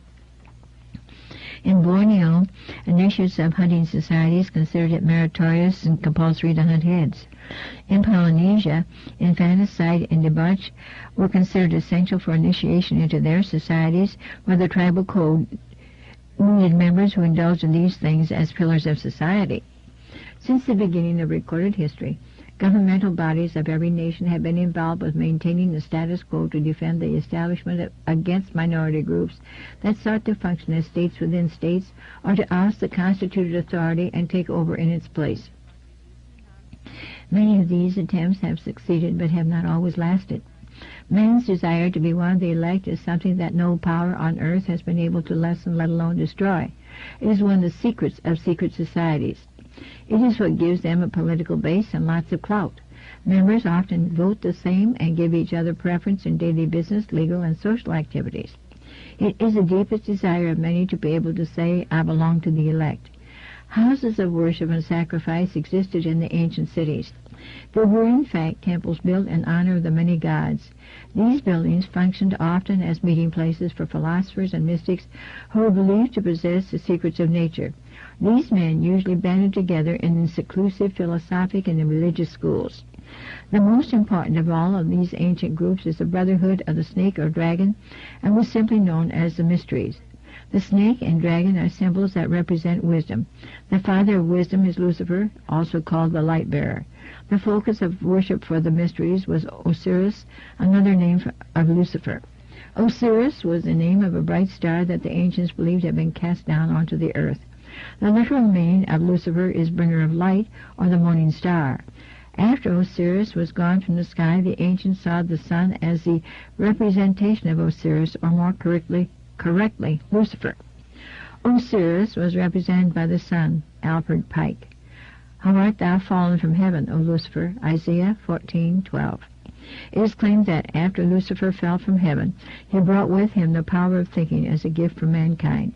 Fred Gettings, Symbolism in Occult Art. Most of the greatest minds that ever lived were initiated into the Society of Mysteries by secret and dangerous rites, some of which were very cruel. Some of the most famous were known as Osiris, Isis, Sabazius, Cybele, and Eleusis. Plato was one of these initiates, and he describes some of the mysteries in his writings. Plato's initiation encompassed 3 days of entombment in the Great Pyramid, during which time he died symbolically, was reborn, and was given secrets that he was to preserve. Plato's writings are full of information on the mysteries. Manly P. Hall stated in his book, The Secret Teachings of All Ages, that the Illumined of antiquity entered its pyramid of Giza, portals as men, they came forth as gods. The ancient Egyptian word for pyramid was Kuti, which means glorious light. Mr. Hall says also the pyramids, the great Egyptian temples of initiation. According to many, the Great Pyramids were built to commemorate and observe a supernova explosion that occurred in the year 4000 B.C. Dr. Anthony Hewish, 1974 Nobel Prize winner in physics, discovered a rhythmic series of radio pulses which he proved were emissions from a star that had exploded around 4000 B.C. The Freemasons begin their calendar from A.L. in the year of light, rounded by adding 4,000 to the modern year, thus 1990 plus 4,000 equals 5990 A.L. George Mikanowski wrote in The Once and Future Star that the ancient Sumerian cuneiform described a giant star exploding within a triangle formed by Zeta Puppis, Gamma Velorum, and Lambda Velorum, located in the southern sky. An accurate star catalog now stated that the blazing star that had exploded within the triangle would again be seen by man in 6,000 years. According to the Freemasons' calendar, it will occur in the year 2000, and indeed it will. The spacecraft called Galileo is on its way to Jupiter, a baby star with a gaseous makeup exactly the same as our sun, with a load of 49.7 pounds of plutonium, supposedly being used as batteries to power the craft. When its final orbit decays in December 1999, Galileo will deliver its payload into the center of Jupiter. The unbelievable pressure that will be encountered will cause a reaction exactly as occurs when an atomic bomb is exploded by an implosion detonator. The plutonium will explode in an atomic reaction, lighting the hydrogen and helium atmosphere of Jupiter and resulting in the birth of the star that has already been named, Lucifer. The world will interpret it as a sign of tremendous religious significance. It will fulfill prophecy. In reality, it is only a demonstration of the insane application of technology of the Jason Society, which may or may not even work. They have practiced overkill to ensure success, however, as the documents that I read while in naval intelligence stated that Project Galileo required only 5 pounds of plutonium to ignite Jupiter and possibly stave off the coming ice age. Global warming is a hoax. It is easier for the public to deal with and will give the ruling elite more time before panic and anarchy replace government. The reality is that overall global temperatures are becoming lower. Storms are becoming more violent and less predictable. The ice caps at the poles are growing larger. The temperate zones where food can be grown are shrinking. Desertification is increasing in the tropics. An ice age is on its way, and it will occur suddenly. Simultaneously, a vault containing the ancient records of the earth will be opened in Egypt. The return of Lucifer and the opening of the vault will usher in the millennium. A great celebration has already been planned by the Millennium Society to take place at the pyramids in Egypt. According to the January 3, 1989 edition of the Arizona Daily Star, President-elect Bush is spending this New Year's holiday at Camp David, Maryland, but in 10 years he may be in Egypt. Organizers of the Millennium Society say he's already committed to ushering in the next century at the Great Pyramid of Cheops in Giza. The first secret that one must know to even begin to understand the mysteries is that their members believe that there are but few truly mature minds in the world. They believe that those minds belong exclusively to them. The philosophy that follows is a classic secret society view of humanity. When a person of strong intellect is confronted with a problem which calls for the use of reasoning faculties, they keep their poise and attempt to reach a solution by garnering facts bearing upon the question. On the other hand, those who are immature, when confronted by the same problem, are overwhelmed. While the former may be said to be qualified to solve the mystery of their own destiny, the latter must be led like a bunch of animals and taught in the simplest language. Like sheep, they are totally dependent upon the shepherd. The able intellect is taught the mysteries and the esoteric spiritual truths. The masses are taught the literal exoteric interpretations. While the masses worship the 5 senses, a select few observe, recognizing in the gulf between them the symbolic concretions of the great abstract truths. The initiated elect communicate directly to God, Indians, who communicate back to them. The mass sacrifice their lamps on an altar facing a stone idol that can neither hear or speak. The elect are given knowledge of the mysteries and are illumined and are thus known as the Illuminati, or the Illuminated Ones, the guardians of the secret of the ages. 3 early secret societies that can be directly connected to a modern descendant are the cults of Rashiyanya, Mithras, and their counterpart, the Builders. They have many things in common with their Freemasons of today, as well as with many other branches of the Illuminati. For instance, common to the Brotherhood are the symbolic rebirth into a new life without going through the portal of death during initiation, reference to the lion and the grip of the lion's paw, and the Master Mason's degree. The 3 degrees, which is the same as the ancient Masonic rites before the many other degrees were added, the ladder of 7 rungs, men only, and the all-seeing eye. Of special interest is a powerful society in Afghanistan in ancient times called the Rashiyanya, Illuminated Ones.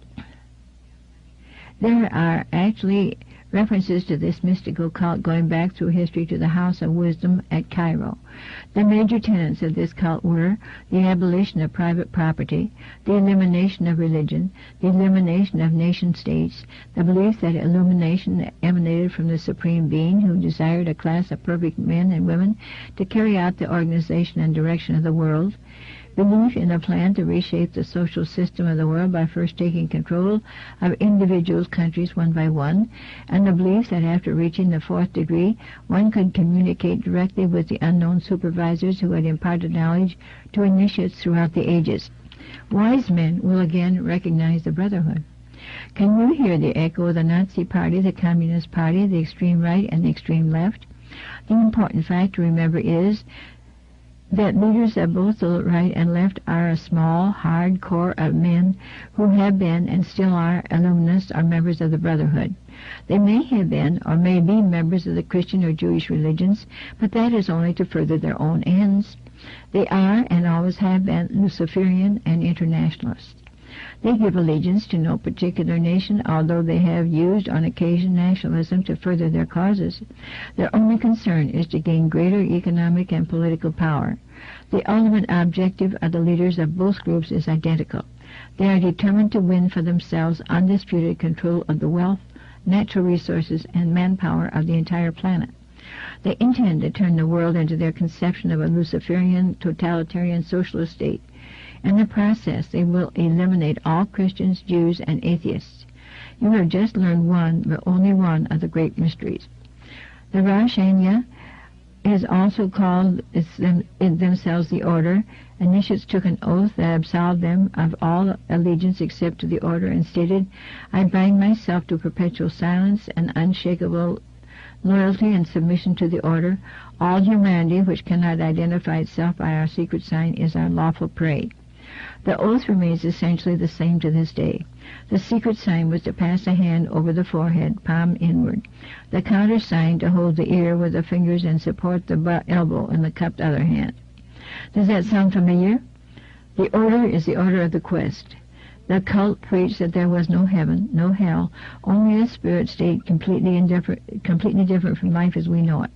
The spirit could continue to be powerful on earth through a member of the Order, but only if the spirit had been itself a member of the Order before its death. Thus, members of the Order gained power over the spirits of the dead members. The Rosh Hashanah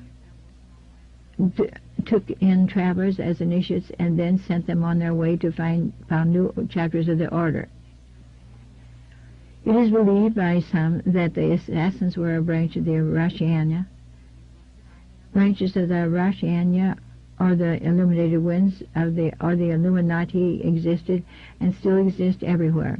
One of the rules was not to use the same name and never mention the Illuminati. That rule is still in effect today. I believe that it is the breaking of this rule that resulted in Adam Weishaupt's downfall. One of the greatest secrets of the ages is the true story of the Holy Grail, the robe of Jesus, the remains of the cross of crucifixion, and whether Jesus actually died or if he survived and produced a child. Many myths surround the Knights of Templar concerning these relics, and most myths throughout history always have at least some basis in fact. If my sources are correct, the Knights Templar survive today as a branch of the Illuminati and guard the relics, which are hidden in a location known only to them. We know that the Templars are Illuminati because the Freemasons absorbed and protected those that escaped persecution of the Church and France, just as the Freemasons would absorb and protect Weishaupt's Illuminati centuries later. The Knights Templar exist today as a higher degree of Freemasonry within the Templar Order. In fact, the Knights Templar is a branch of the Order of the Quest. The De Molay Society is a branch of the Freemasons that consecrates the memory of the persecution of the Knights Templar, and in particular their leader, Jacques de Molay. I know because I was a member of the De Molay Society as a young adult. I loved the mystery and the ritual. I became separated from the society when my family moved to a location out of reach of any lodge. I believe to this day that my association with the De Molay Society may have been the reason for my selection for Navy security and intelligence. According to members of the intelligence community, when the New World Order is solidified, the relics will be taken out, will be reunited with the Spear of Destiny, and will, according to legend, give the world's ruler absolute power. This may confirm beliefs passed down through the ages that describe the significance of these relics when united in the hands of one man. It may also explain Hitler's desperate search for their hiding place during World War II. Again, I must remind you that it makes not one iota of difference what you believe. If they believe, you will be affected. The Knights Templar were founded sometime during the 11th century in Jerusalem by the Père de Sion for the express purpose of guarding the remaining relics of Jesus and to provide military protection for the religious travelers during their pilgrimage to the Holy City. The Prieur de Sion was a religious order founded upon Mount Sion in Jerusalem. The order set for itself the goal of preserving and recording the bloodline of Jesus and the house of David. Through every means available to them, the Prieur de Sion had found and retrieved the remaining relics. These relics were entrusted to the Knights Templar for safekeeping. I am amazed at the authors of Holy Blood, Holy Grail, and the information that they have unearthed. Most of all, I am amazed at their inability to put the puzzle together. The treasure hidden in France is not the treasure of the Temple of Jerusalem. It is the Holy Grail itself, the robe of Jesus, the last remaining pieces of the cross of crucifixion, and according to my sources, someone's bones. I can tell you that the reality of the bones will shake the world to its very foundations if I have been told the truth. The relics are hidden in France. I know the location, and so do the authors of Holy Blood, Holy Grail, but they do not know that they know, or do they? Adam Weishaupt, a young professor of canon law at Ingolstadt University in Germany, was a Jesuit priest and initiate of the Illuminati. The branch of the order he found in Germany in 1776 was the same Illuminati previously discussed. The Jesuit connection is important, as you will see later in this chapter. Researchers agree that he was financed by the House of Rothschild, the same Rothschild family mentioned in Silent Weapons for Quiet Wars. Weishaupt advocated abolition of all ordered national governments, abolition of inheritance, abolition of private property, abolition of patriotism, abolition of the individual home and family life as the cell from which all civilizations have stemmed, and abolition of all religions established and existing, so that the Luciferian ideology of totalitarianism may be imposed on mankind. In the same year that he founded the Illuminati, he published Wealth of Nations, the book that provided the ideological foundation for capitalism and for the Industrial Revolution. It is no accident that the Declaration of Independence was written in the same year. On the obverse of the Great Seal of the United States, the wise will recognize the all-seeing eye and other signs of the Brotherhood of the Snake. Every tenet was the same. Date and beliefs confirm that Weishaupt's Illuminati is the same as the Afghan Illuminated Ones and the other cults which called themselves Illuminated. The Alumbrados of Spain were the same as the Illuminated Guernets of France. In the United States, they were known as the Jacobin clubs, secrets within secrets within secrets, but always at the heart is the Brotherhood. I believe that Weishaupt was betrayed and set up for persecution because he ignored the rule that the word Illuminati or the existence of the Brotherhood would never be exposed to public knowledge. His exposure and outlawing accomplished several goals of the still hidden and still very powerful Brotherhood. It allowed members to debunk claims of its existence on the grounds that the Illuminati had been exposed and outlawed and thus was no longer a reality. It allowed members to deny allegations of conspiracy of any kind. The Brotherhood of the Snake is adept at throwing out decoys to keep the dogs at bay. Weishaupt may have been a fool, or he may have been doing exactly what he was told. Weishaupt said, "The great strength of our order lies in its concealment. Let it never appear in its own name, but always covered by another name and another occupation." Allegations that the Freemason organizations were infiltrated by the Illuminati during the Weishaupt's reign are hogwash. The Freemasons have always contained the core of Illuminati within their ranks, and that is why they so freely and so willingly took in and hid the members of Weishaupt's group. You cannot really believe that the Freemasons, if they were only a simple fraternal organization, would have risked everything, including their very lives, by taking in and hiding outlaws who had been condemned by the monarchies of Europe. It is mainly Freemason authors who have perpetuated the myth that Adam Weishaupt was the founder of the Illuminati and that the Illuminati was destroyed never to surface again. In 1826, an American Freemason wrote a book revealing Masonic secrets entitled Illustrations of Freemasonry. One of the secrets that he revealed is that the last mystery at the top of the Masonic pyramid is the worship of Lucifer. We have since learned the secrecy of the story of the murder of Hiram Abiff. Hiram Abiff represents intelligence, liberty, and truth, and was struck down by a blow to the neck with the rule representing the suppression of speech by the church. Then he was struck in the heart with the square representing the suppression of belief by the state. And finally he was struck on the head by a maul representing the suppression of intellect by the masses. Freemasonry thus equates the church, the state, and the masses with tyranny, intolerance, and ignorance. What Morgan revealed was that the Freemasons were pledged to avenge human abath, and that their plan was to strike down the church, the state, and the freedom of the masses. Morgan caused a small uproar against the masses. This small uproar turned into a full-blown anti-Freemason movement when the author, William Morgan, disappeared.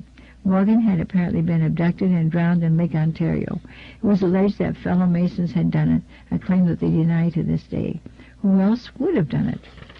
I believe they murdered him. The newspapers of the time state without reservation that he was murdered by Masons. Their oath of initiation into the Freemason states that if secrets are told, the initiate will be murdered. A nationwide furor ensued that resulted in the creation of an anti-Masonic political party in 1829 by Henry Dana Ward, Thurlow Weed, and William S. Seward. Interest in several anti-Masonic books was revived during that period, with the result that Freemasonry suffered a severe loss of membership. It lasted only a few years, and by 1840 the anti-Masonic party was extinct. Time really does cure all ills.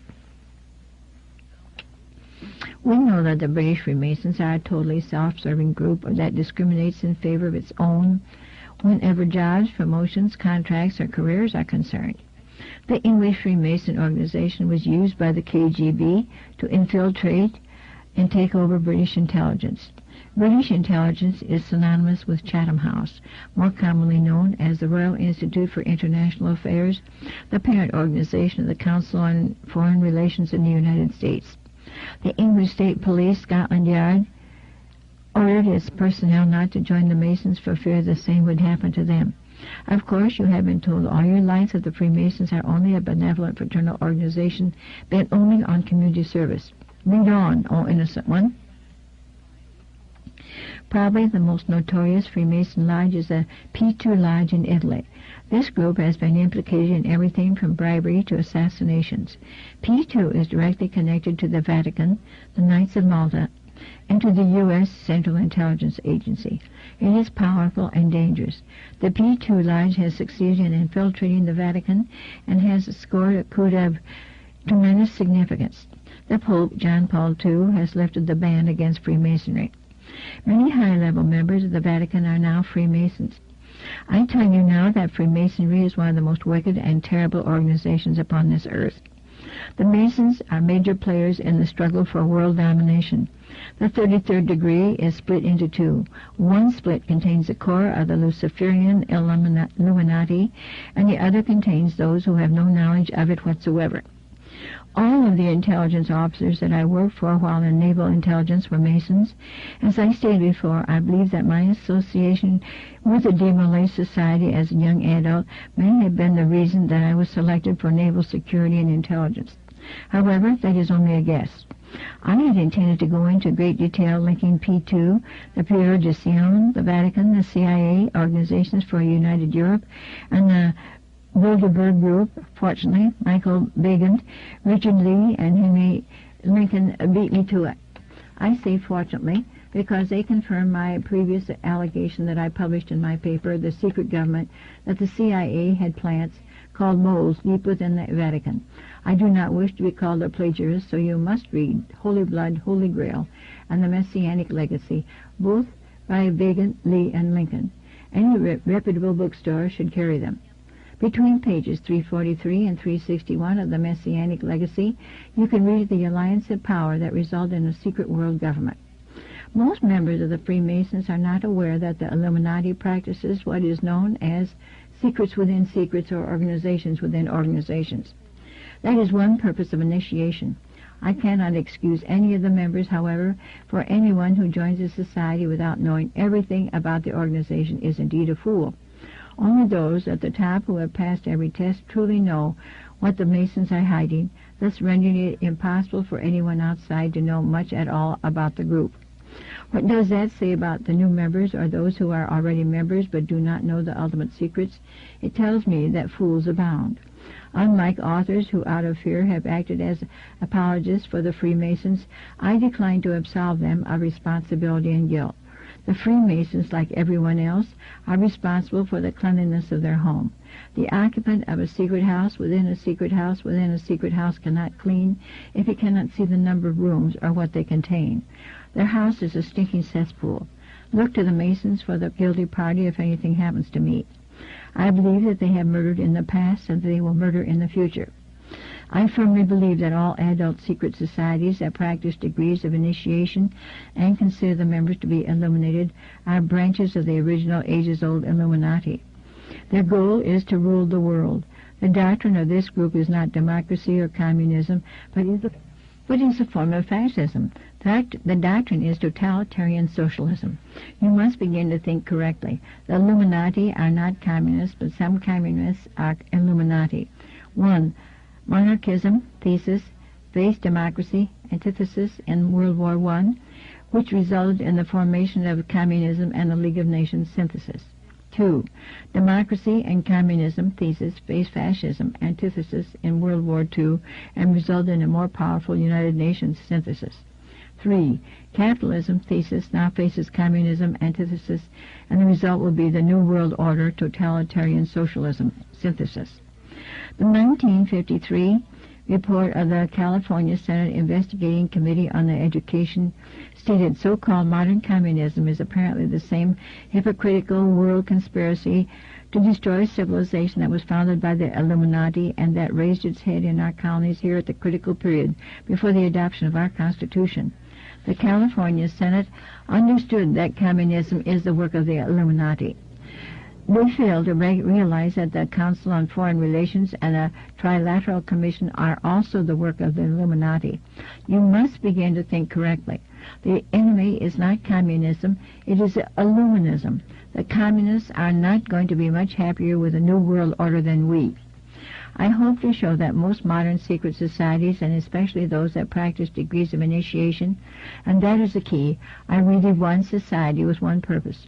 You may call them whatever you wish. The Order of the Quest, the Jason Society, the Roshaniya, the Kabbalah, the Knights Templars, the Knights of Malta, the Knights of Columbus, the Jesuits, the Masons, the Ancient and Mystical Order of Rosicrucis, the Illuminati, the Nazi Party, the Communist Party, the executive members of the Council on Foreign Relations, the group, the Brotherhood of the Dragon, the Rosicrucians, the Royal Institute of International Affairs, the Trilateral Commission, the Bilderberg Group, the Open Friendly Secret Society, the Vatican, the Russell Trust, the Skull and Bones, the Scroll and Key, the Order. They all are the same and all work toward the same ultimate or goal, a new world order. Many of them, however, disagree on exactly who will rule this new world order, and that is what causes them to sometimes pull in opposite directions while nevertheless proceeding toward the same goal. The Vatican, for instance, wants the Pope to head the world coalition. Some want Lord Maitreya to head the new world order. This is the end of side 4. Change side selector switch. This book is continued on the next cassette.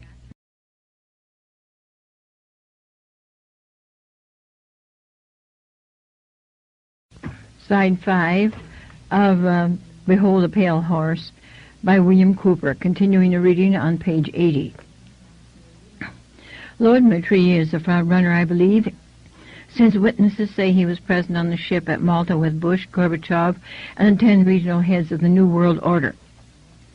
Approximately 200 dignitaries from around the world attended a major conference initiated by Maitreya in London on April 21 and 22, 1990.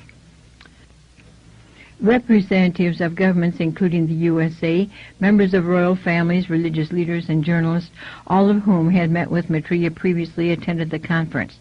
Quote from Prophecy Watch column of Whole Wheat number 8, Minneapolis. Someone has also spent an awful lot of money announcing his presence. The Pope will have to approve him if Maitreya is selected, however, and that would fulfill the Bible prophecy in the book of Revelation that states that the first beast will be given his power by Rome. If you can interpret Revelation as I can, then you know that the Pope will ultimately win out and will reign as the second beast. In 1952, an alliance was formed bringing them all together for the first time in history. The Black families, the Illuminati, the Order, the Vatican, and the Freemasons now work together to bring about the New World Order. All will protest their innocence and will do everything within their power to destroy anyone who suggests otherwise. I will undoubtedly become a target when this book is published. You may notice that some of those listed in the preceding paragraphs do not, or so it appears, practice degrees of initiation. That is a public view. Look at the Council on Foreign Relations. Many members, in fact the majority, never serve on the executive committees. They never go through an initiation of any kind. They are, in fact, the power base and are used to gain a consensus of opinion. The majority are not really members, but are made to feel as if they are. In reality, they are being used and are unwilling or unable to understand. The Executive Committee is an inner core of intimate associates, members of a secret society called the Order of the Quest, also known as a Jason Society devoted to common purpose. The members are an outer circle on which the inner core acts by personal persuasion, patronage, and social pressure. That is how they brought Henry Kissinger. Rockefeller gave Kissinger a grant of $50,000 in the early 50s, a fortune in those days, and made dear old Henry a member of the CFR. Anyone in the outer circle who does not toe the mark is summarily expelled, and the lesson is not lost on those who remain. Do you remember the human desire to be a member of the elect? That is the principle at work. The real power are men who are always recruited without exception from the secret societies of Harvard and Yale known as the Skull and Bones and the Scroll and Key.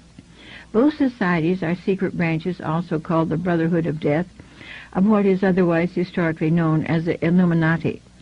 They are connected to parent organizations in England, the group of Oxford University and especially All Souls College, and Germany, the Thule Society, also called the Brotherhood of Death. I learned this when I was with Naval Intelligence. I was not able to explain why some members of the Executive Committee were not listed under the addresses of Chapter 322 of the Skull and Bones Society until I read The Wise Men by Walter Isaacson and Evan Thomas, Simon & Schuster, New York. Under illustration number 9 in the center of the book, you will find the caption, "Love It with the Yale Unit," above far right and on the beach. His initiation into Skull and Bones came at an air base near Dunkirk. I have found that members of these two societies were chosen on an ongoing basis by invitation based upon merit post-college and were not confined to only Harvard or Yale attendees. Only members of the order are initiated into the Order of the Quest, the Jason Society that makes up the executive members of the Council on Foreign Relations and, in fact, the Trilateral Commission as well. The executive members of the Council on Foreign Relations are the real elect in this country.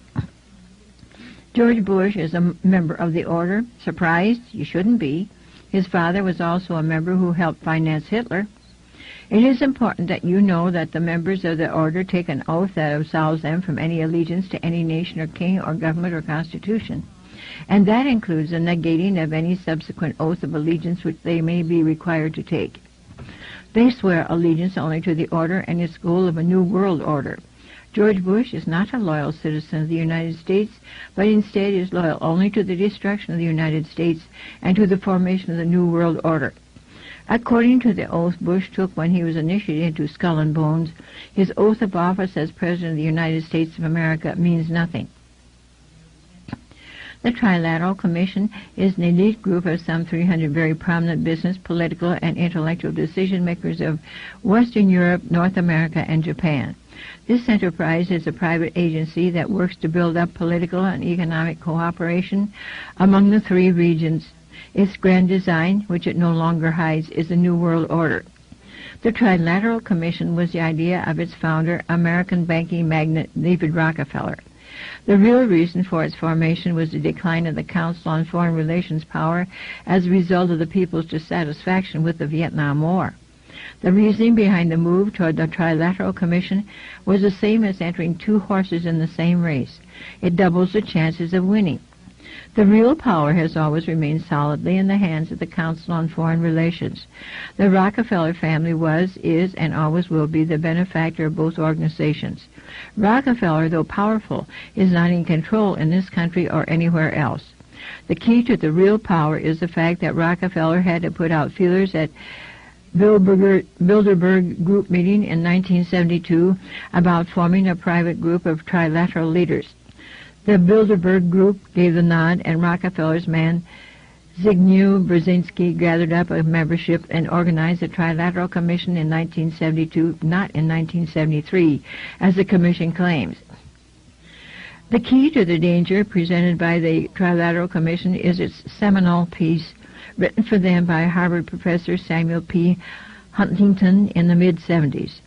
In the paper, Professor Huntington recommended that democracy and economic development be discarded as outdated ideas. He wrote as co-author of the book Crisis in Democracy, "We have come to recognize that there are potential desirable limits to economic growth. There are also potentially desirable limits to the indefinite extension of political democracy. A government which lacks authority will have little ability short of cataclysmic crisis to impose on its people the sacrifices which may be necessary." The crises and sacrifices he talks about will be discussed in a later chapter. Remember that George Bush was a member of the Trilateral Commission and only resigned as an expediency to get elected. He believes wholeheartedly in the Commission and its ideals and ideas. We have elected a president who believes that democracy and economic development must be discarded. I tell you now that he is working toward that end. Bush is still a member of the Order and the CFR. The Jason Society, or Jason Scholars, takes its name from the story of Jason and the Golden Fleece, and it is a branch of the Order of the Quest, one of the highest degrees in the Illuminati. The Golden Fleece takes on the role of truth to Jason members. Jason represents the search for the truth. Therefore, the name Jason Society denotes a group of men who are engaged in the search for the truth. The name Jason is spelled with capital letters when used as the name of the Jason Society. Lowercase letters are never used when referring to this secret group. Authors note the name may even have a deeper meaning, as the name Jason and the Golden Fleece appear throughout history in relation to various other secret societies. In these instances, the story represents man, Jason, looking for himself, Golden Fleece. Top secret documents I read while with Naval Intelligence stated that President Eisenhower had commissioned the Jason Society to examine all of the evidence, facts, lies, and deception and find the truth of the alien question. Founders of the Jason Group, not the same as the Jason Society, include members of the famous Manhattan Project, which brought together almost every leading physicist in the nation to build the atomic bomb during World War II. The group is made up mostly of theoretical physicists and is the most elite gathering of scientific minds in the United States. As of 1987, the membership included 4 Nobel Prize winners. Today, Jason continues to offer scientific help the government cannot find anywhere else. They are profitably the only group of scientists in the United States that knows the true state of the highest technology. Jason is shrouded in what appears to be unnecessary secrecy. The group refuses to release its membership list. None of the members list Jason membership in their official resumes. Working completely behind the scenes, Jason has guided the nation's most important security decisions. These include, but are not limited to, Star Wars, submarine warfare, and predictions about the greenhouse effect. The Jason members are each paid a $500 per day consultant's fee. In the documents that I read while with the Naval Intelligence, the Jasons predicted that the greenhouse effect would lead ultimately to an ice age. According to the Pentagon, the Jasons hold the highest and most restrictive security clearances in the nation. They are given the protocol rank of Rear Admiral, 2 stars, when they visit or travel aboard ships or visit military bases. The only other reference to the Jason Group that I have been able to find is in the Pentagon Papers. The papers stated that Jason was responsible for designing the electronic barrier between North and South Vietnam for the purpose of sealing off infiltration of the South by North Vietnamese regulars during the Vietnam War. I was stationed on the DMZ, and I can tell you that it did not work. The veil of secrecy drawn around the Jason Group has been so tight and so leak-proof since its conception that those who think the government cannot keep a secret need to re-examine that position. The government was able to contain the Jason secret except for one leak. But the Jason Group itself, a civilian group, did even better. No leaks have ever occurred from within Jason.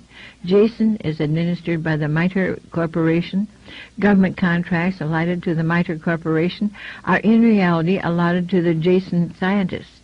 This is done so that the name Jason does not ever appear in documents that may come under public scrutiny. What is the difference between the Jason Scholars for Jason Society and the Jason Group? The documents that I read refer to the Jason Society in exactly those words. In public documents, the only Jason reference is to the Jason Group administered by the Mitre Corporation. I believe the Jason Society is one of the highest degrees above the Skull and Bones and the Skull and Key in the Illuminati. In other words, it is a higher level of initiation. The Jason Group is a scientific organization formed and hired by the Jason Society and the U.S. government for obvious reasons. I know a lot more about the Jason Society and the Jason Group, but I do not want to injure Mr. Grant Cameron, who has done extensive research on these subjects. He will publish his research in the coming months. I guarantee his findings will amaze you. The Council on Foreign Relations has been the foremost flank of America's foreign policy establishment for more than half a century. The Council on Foreign Relations is a private organization of business executives, scholars, and political leaders that studies global problems and plays a key role in developing U.S. foreign policy. The CFR is one of the most powerful semi-official groups concerned with America's role in international affairs. It is controlled by an elect group of men recruited from the Skull and Bones and the Skull and Key Societies of Harvard and Yale, which are both chapters of a secret branch of the Illuminati, known as Chapter 322 of the Order. See page 81.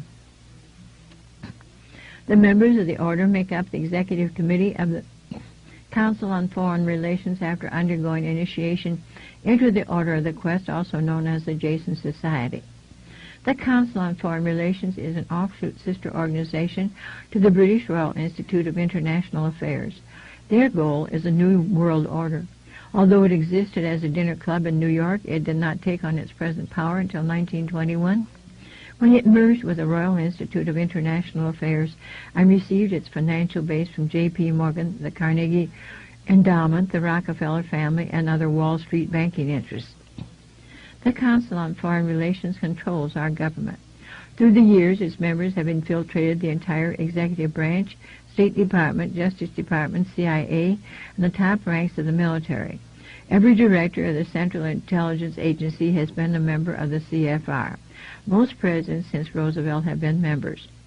The members of the CFR dominate ownership of the press, and most, if not all, of America's top journalists are members. The CFR does not conform to government policy. The government conforms to CFR policy. The appendix contains the most current list of CFR members that I was able to locate.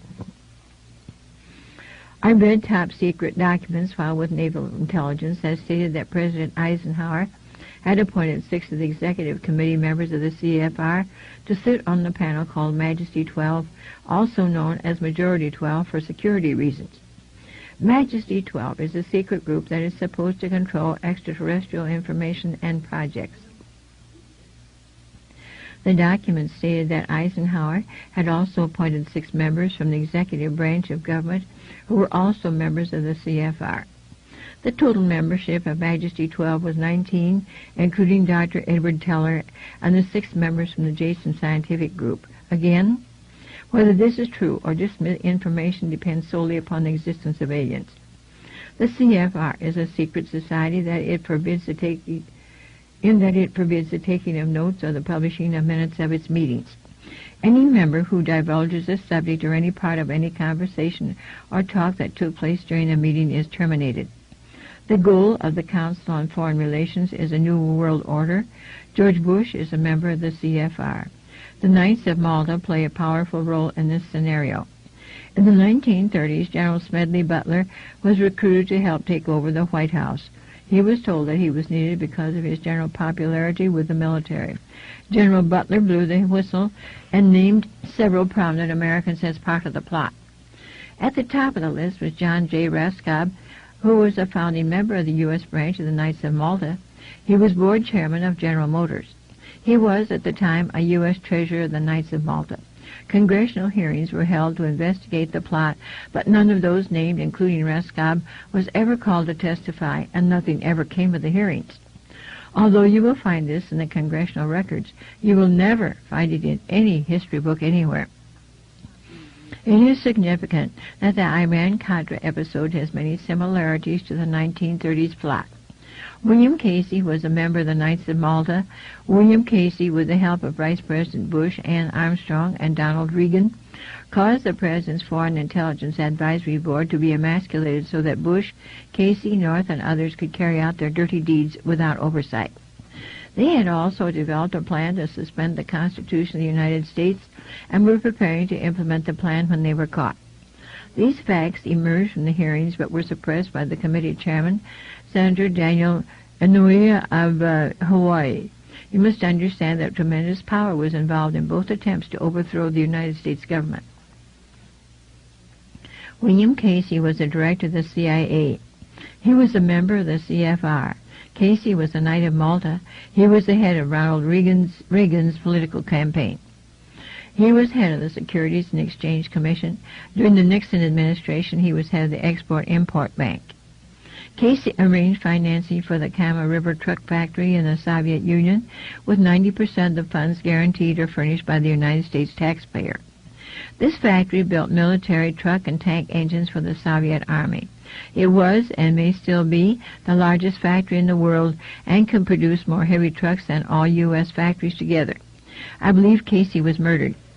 The Knights of Malta is a world organization with its threads weaving through business, banking, politics, the CIA, other intelligence organizations, P2, religion, education, law, military, think tanks, foundations, the United States Information Agency, the United Nations, and numerous other organizations. They are not the oldest, but are one of the oldest branches of the Order of the Quest in existence. The world head of the Knights of Malta is elected for a life term with the approval of the Pope. The Knights of Malta have their own constitution and are sworn to work toward the establishment of a new world order with the Pope at its head. Knights of Malta members are also powerful members of the CFR and the Trilateral Commission. The Vatican has been infiltrated over many years by the Illuminati.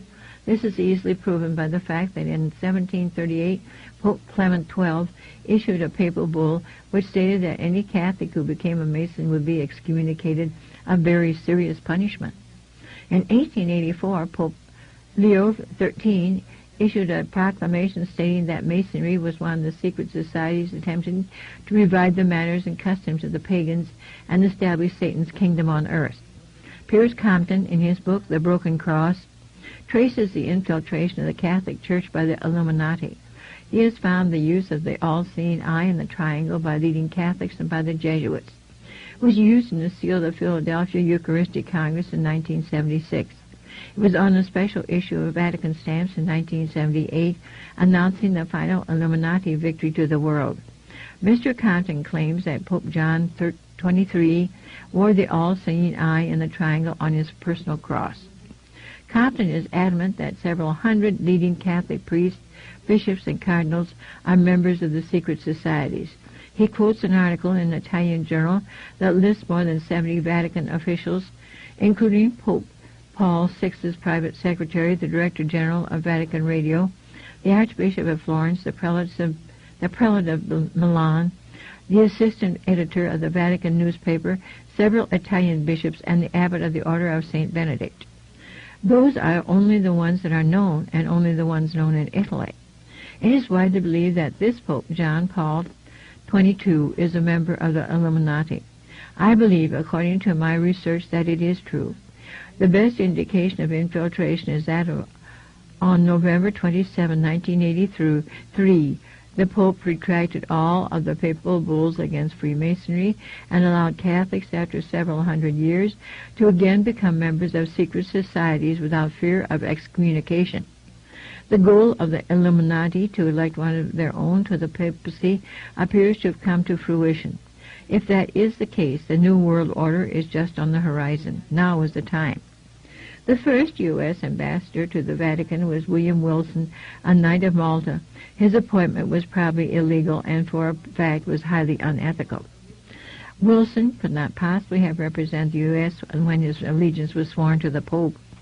Wilson, if you will remember, took an unauthorized trip to Libya and met privately with Libyan officials at a time when travel to Libya had been banned by the President. President Ronald Reagan had called Gaddafi a mad dog and made a few strong threats. The U.S. had been resolute in bombing Libya even though civilians were killed. Following Wilson's trip, Gaddafi issued a press release stating that an American diplomat had been sent to reduce tensions with Libya. The State Department denied that any such thing had taken place.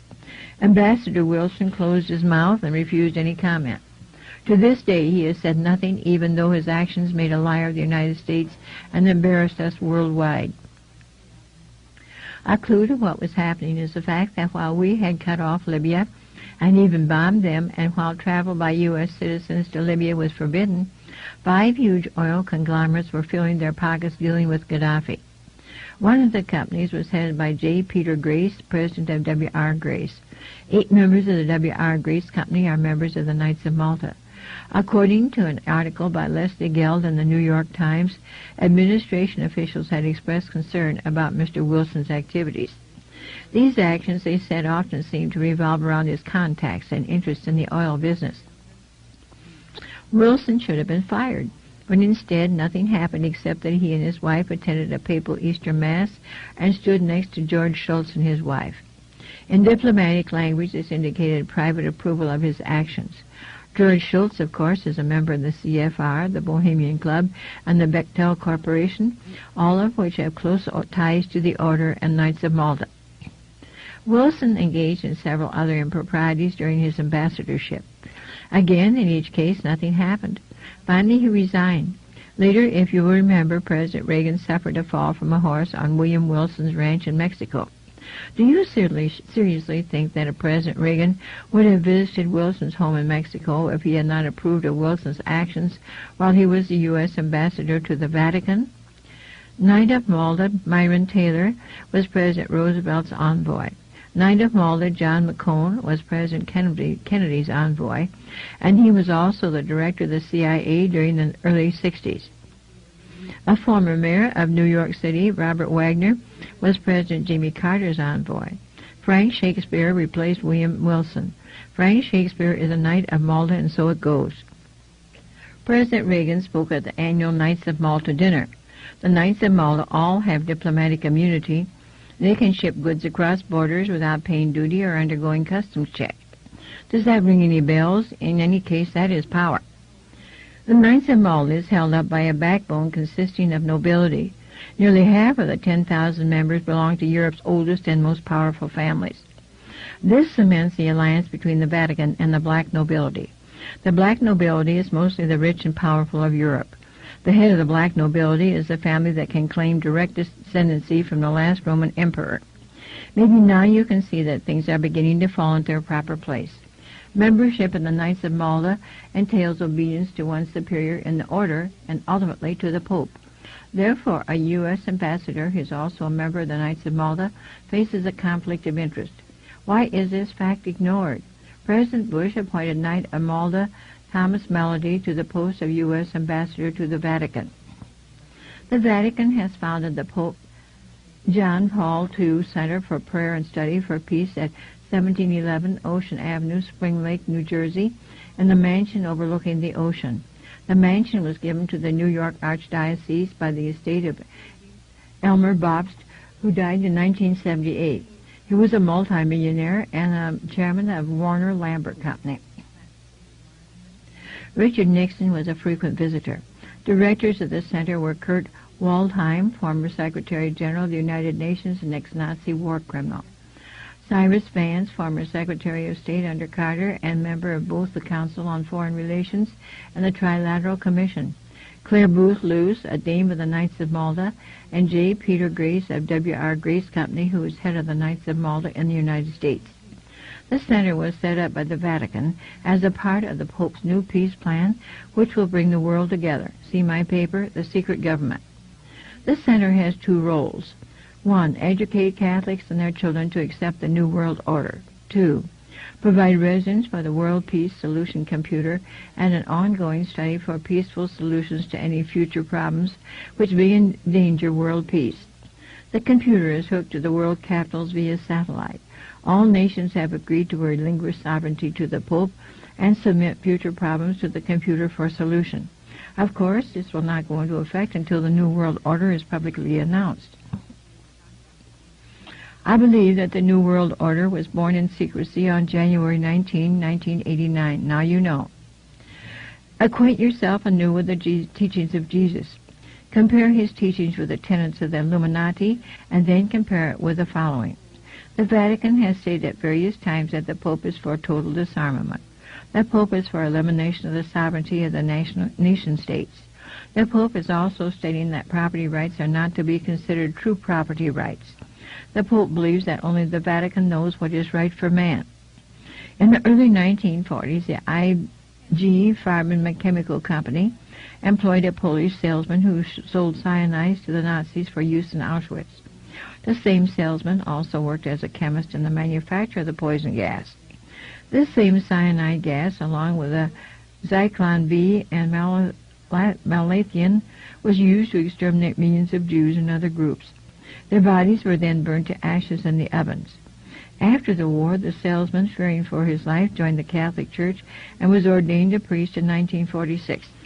One of his closest friends was Dr. Wolf Muniz, the mastermind behind the November 1978 to October 79 and March 80 to October 81 experimental hepatitis B vaccine trials conducted by the Center for Disease Control in New York, San Francisco, and 4 other American cities that loosed the plague of AIDS upon the American people.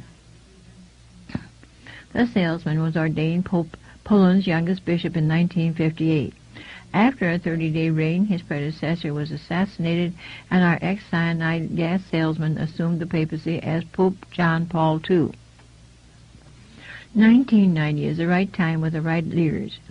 Ex-chief of the Soviet secret police, Mikhail Gorbachev, ex-chief of the CIA, George Bush, ex-Nazi cyanide gas salesman, Pope John Paul II, all bound by an unholy alliance to ring in the New World Order. The Pope has challenged world leaders by claiming that the people of the world already recognize the absolute authority of Rome because they observed the Sunday Sabbath that was ordered by the Pope in the Council of Laodicea, A.D. 364. The original 10 Commandments given Moses by God ordered that we should remember the Sabbath day to keep it holy. 6 days shalt thou labor and do all thy work. But the 7th day is the Sabbath of the Lord thy God. In it thou shalt not do any work, thou, nor thy son, nor thy daughter, nor thy manservant, nor thy maidservant, nor thy cattle, nor thy stranger that is within thy gates. For in 6 days the Lord made heaven and earth, the sea, and all that in them is, and rested the 7th day. Wherefore the Lord blessed the Sabbath day, and hallowed it. The 7th day, the Sabbath, is handed to Moses by God, is Saturday. The celebration of Sunday as the Sabbath is verification that the people recognize the Pope as superior to God. The only whole people who have not recognized the authority of the Pope are the Jewish people, and that is why the Vatican has not and will not recognize the state of Israel. The Vatican refuses even to call it Israel. Instead, the Vatican says Palestine when talking about Israel. Again, I must remind you that what you believe makes not one bit of difference. The important thing to understand is that if they believe this, it is going to give you nightmares. The Pope has a lot of charisma, and in a one-world system, you need a religious head for power. Khomeini proved that. This Pope has enough following and charisma to make what we consider a great threat in this move. Quote from Manteu's report. Pope John Paul II is most anxious to complete his goal. His goal is to reunite the Christian world under the leadership of the papacy. If at all possible, he hopes to reach his goal by the end of this century. This is the primary reason behind the Pope's many worldwide trips. From an article by Jean H. Hogberg, November-December 1989, Plain Truth. Were you aware that Hitler and his entire staff were Catholic? Did you know that the Nazis dabbled in the occult? Did you know that the New York Times of April 14, 1990 quotes George Bush as stating, "Let's forgive the Nazi war criminals"? I wonder why he said that. Did you know that the Los Angeles Times, December 12, 1984, quoted Pope John Paul II as saying, "Don't go to God for forgiveness of sins, come to me"? The Pope committed blasphemy, thus fulfilling prophecy according to the book of Revelation. The Pope is telling us that he is God. Remember, never worship a leader. If you worship a leader, you then no longer have the ability to recognize when you have been deceived. On July 21, 1773, Pope Clement XIV forever annulled and extinguished the Jesuit order. France, Spain, and Portugal had independently come to realize that the Jesuits were meddling in the affairs of the state and were therefore enemies of the government. The Pope's action was a response to pressure applied by the monarchies. King Joseph of Portugal signed a decree by which the Jesuits were denounced as traitors, rebels, and enemies to the realm. Pope Pius VII in August 1814 reinstated the Jesuits to all their former rights and privileges. Ex-President John Adams wrote to his successor, Thomas Jefferson, "I do not like the reappearance of the Jesuits. If ever there was a body of men who merited eternal damnation on earth, it is this society." Jefferson replied, "Like you, I disapprove of the restoration of the Jesuits, for it means a step backwards from light into darkness." The Jesuits are still in trouble today, as they have been throughout their existence. On February 28, 1982, Pope Paul II told the Jesuits to keep clear politics and honor Roman Catholic tradition. U.S. News and World Report stated that the Jesuits had indeed meddled in the affairs of nations. The article stated, "Jesuits have played leading roles in Nicaragua's Sandinista revolution. Some Jesuits have joined communist parties. One priest in El Salvador has claimed that his order is working for the advancement of Marxism and revolution, not for God. Jesuits have joined left-wing rebel movements in Central America and the Philippines and have advocated a melding of Marxism and Roman Catholicism in what is called liberation theology. When the United States wanted to employ the nastiest forms of the Haig-Kissinger depopulation policy in Central America, it was the Jesuits who organized and prodded the people into civil war. Wherever the Jesuits go, revolution quickly follows. I am always sad when I see or hear of people being hurt, but according to my research, the Jesuits priests murdered in Central America probably deserved it." The most powerful secret society organization in the world is the Bilderberg Group, organized in 1952 and named after the hotel where its first meeting took place in 1954. The man who organized the Bilderberg Group, Prince Bernhard of the Netherlands, has the power to veto the Vatican's choice of any pope it selects. Prince Bernhard has this veto power because his family, the Habsburgs, are descended from the Roman emperors. Prince Bernhard is the leader of the black families. He claims descent from the house of David and thus can truly say that he is related to Jesus.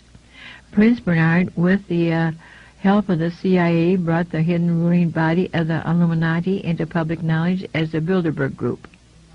This is the official alliance that makes up the world governing body.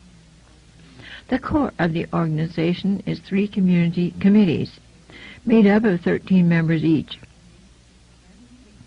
Thus, the heart of the Bilderberg Group consists of 39 total members of the Illuminati. The 3 committees are made up exclusively of members of all the different secret groups that make up the Illuminati, the Freemasons, the Vatican, and the black nobility. This committee works year-round in offices in Switzerland. It determines who is invited to the annual meeting and what policies and plans will be discussed. Every proposal or plan that has ever been discussed at an annual meeting of the Bilderberg Group has come to pass usually within 1 or 2 years following the meeting. The Bilderberg Group is directing the quiet war that is being waged against us. How can they do it? These are the men who really rule the world. The numbers 3, 7, 9, 11, 13, 39, any multiple of these numbers have special meaning to the Illuminati. Notice that the Bilderberg Group has a core of 39 members who are broken into 3 groups of 13 members in each group. Notice that the core of 39 answers to the 13 who make up the Policy Committee.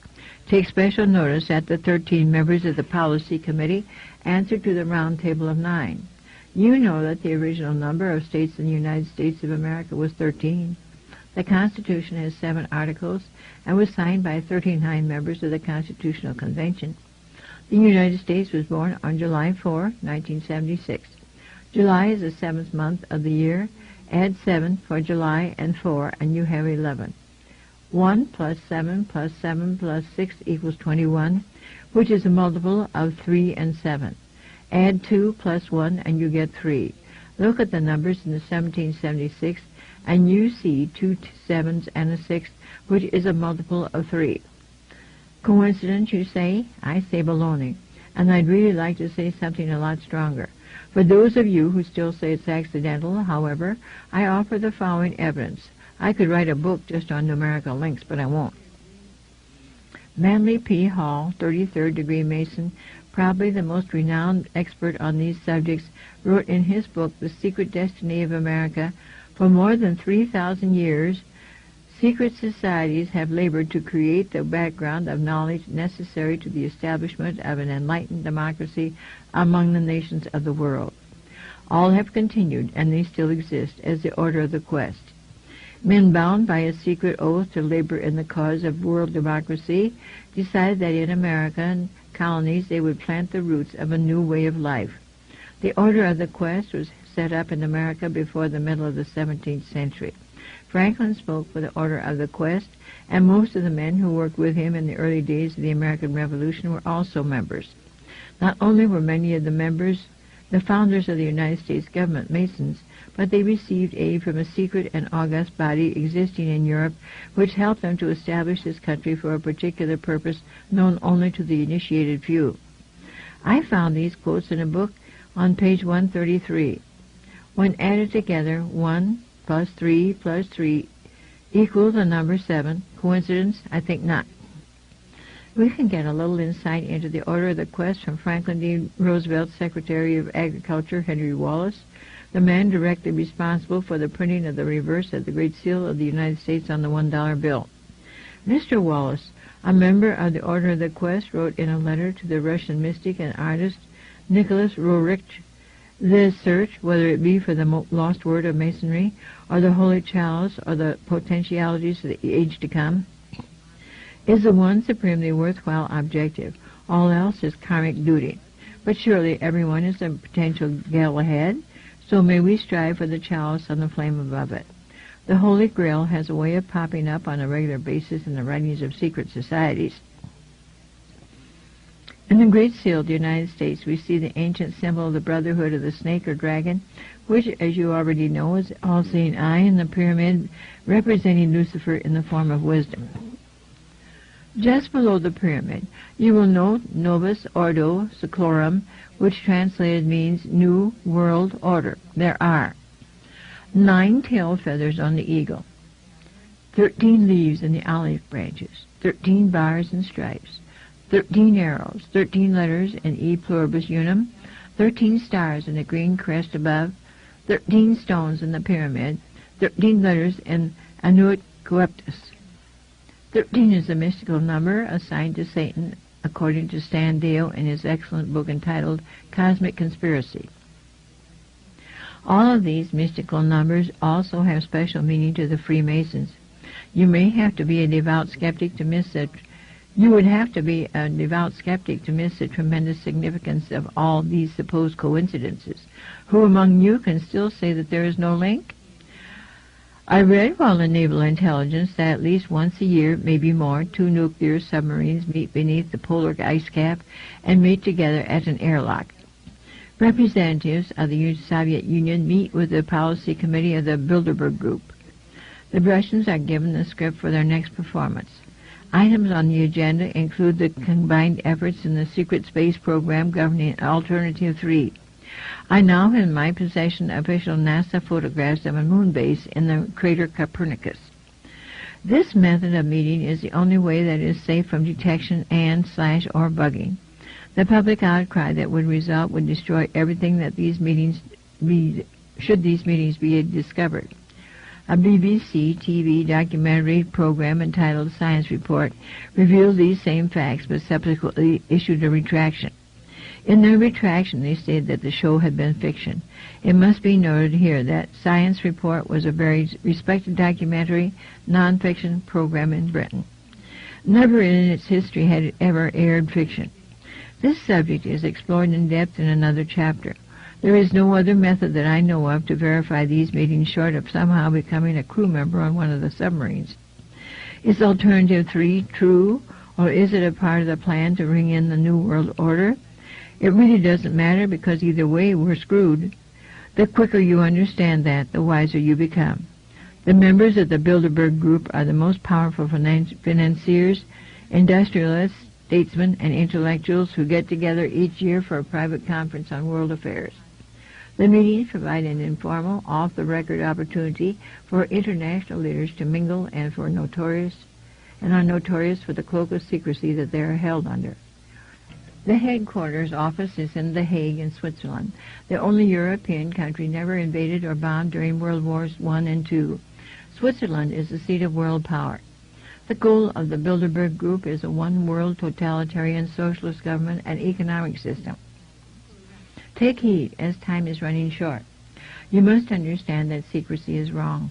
The very fact that a meeting is secret tells me that something is going on that I would not approve.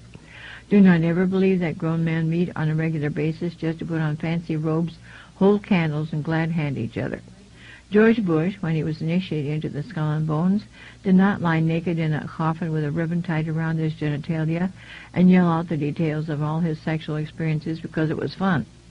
He had much to gain by accepting initiation into the order, as you can now see. These men meet for important reasons, and their meetings are secret because what goes on during the meetings would not be approved of by the community. The very fact that something is secret means there is something to hide. John Robeson wrote Proofs of a Conspiracy in 1798, and I believe he said it best in the following passage from the book. Nothing is so dangerous as a mystic association.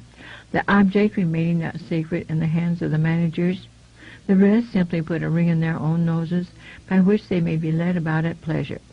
And still panting after the secret, they are the better pleased the less they see of their way. A mystical object enables the leader to shift his ground as he pleases and to accommodate himself to every current fashion or prejudice. This again gives him almost unlimited power, for he can make use of these prejudices to lead men by troops. He finds them already associated by their prejudices, and waiting for a leader to concentrate their strength and set them in motion.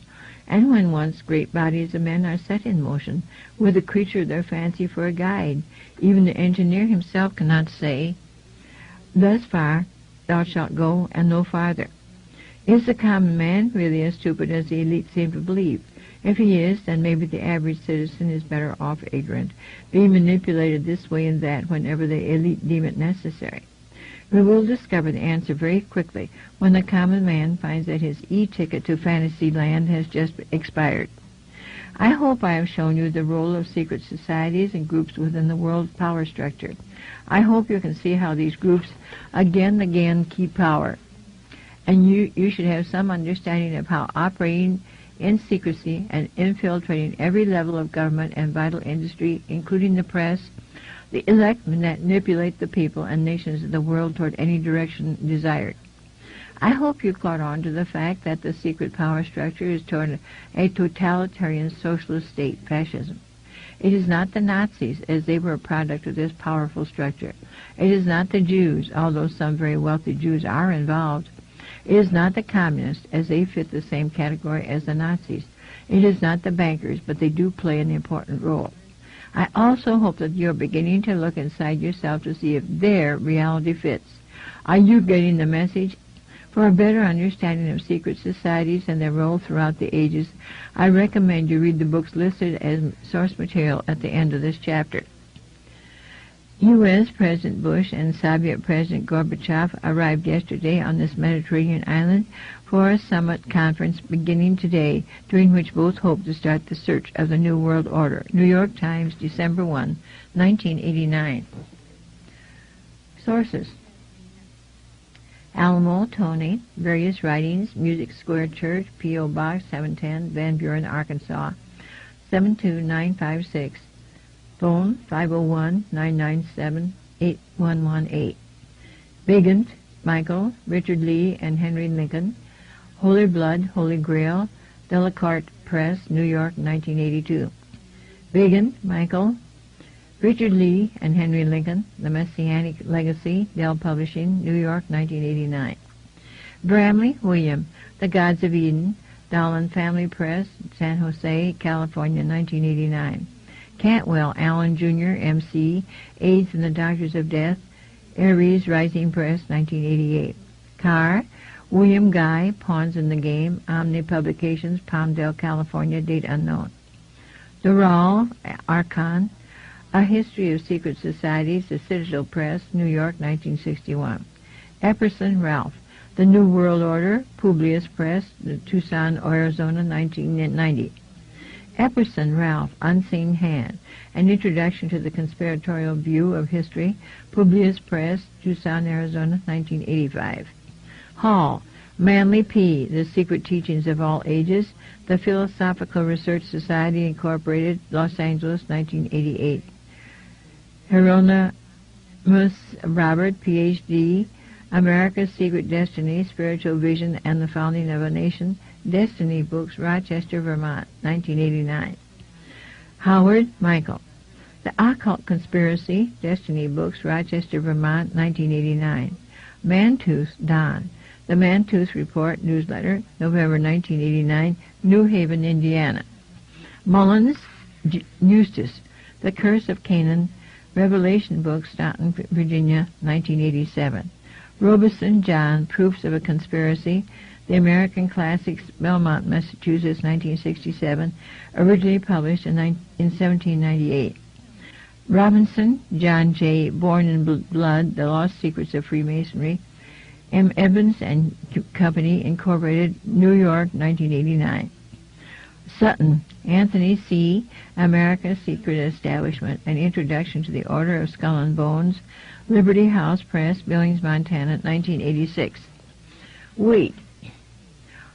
Arthur Edward, A New Encyclopedia of Freemasonry, Combined Edition, Weathervane Books, New York, 1970. Whitmire, Richard, Article on Jason, September 17, 1989. The Olympian newspaper, Olympia, Washington.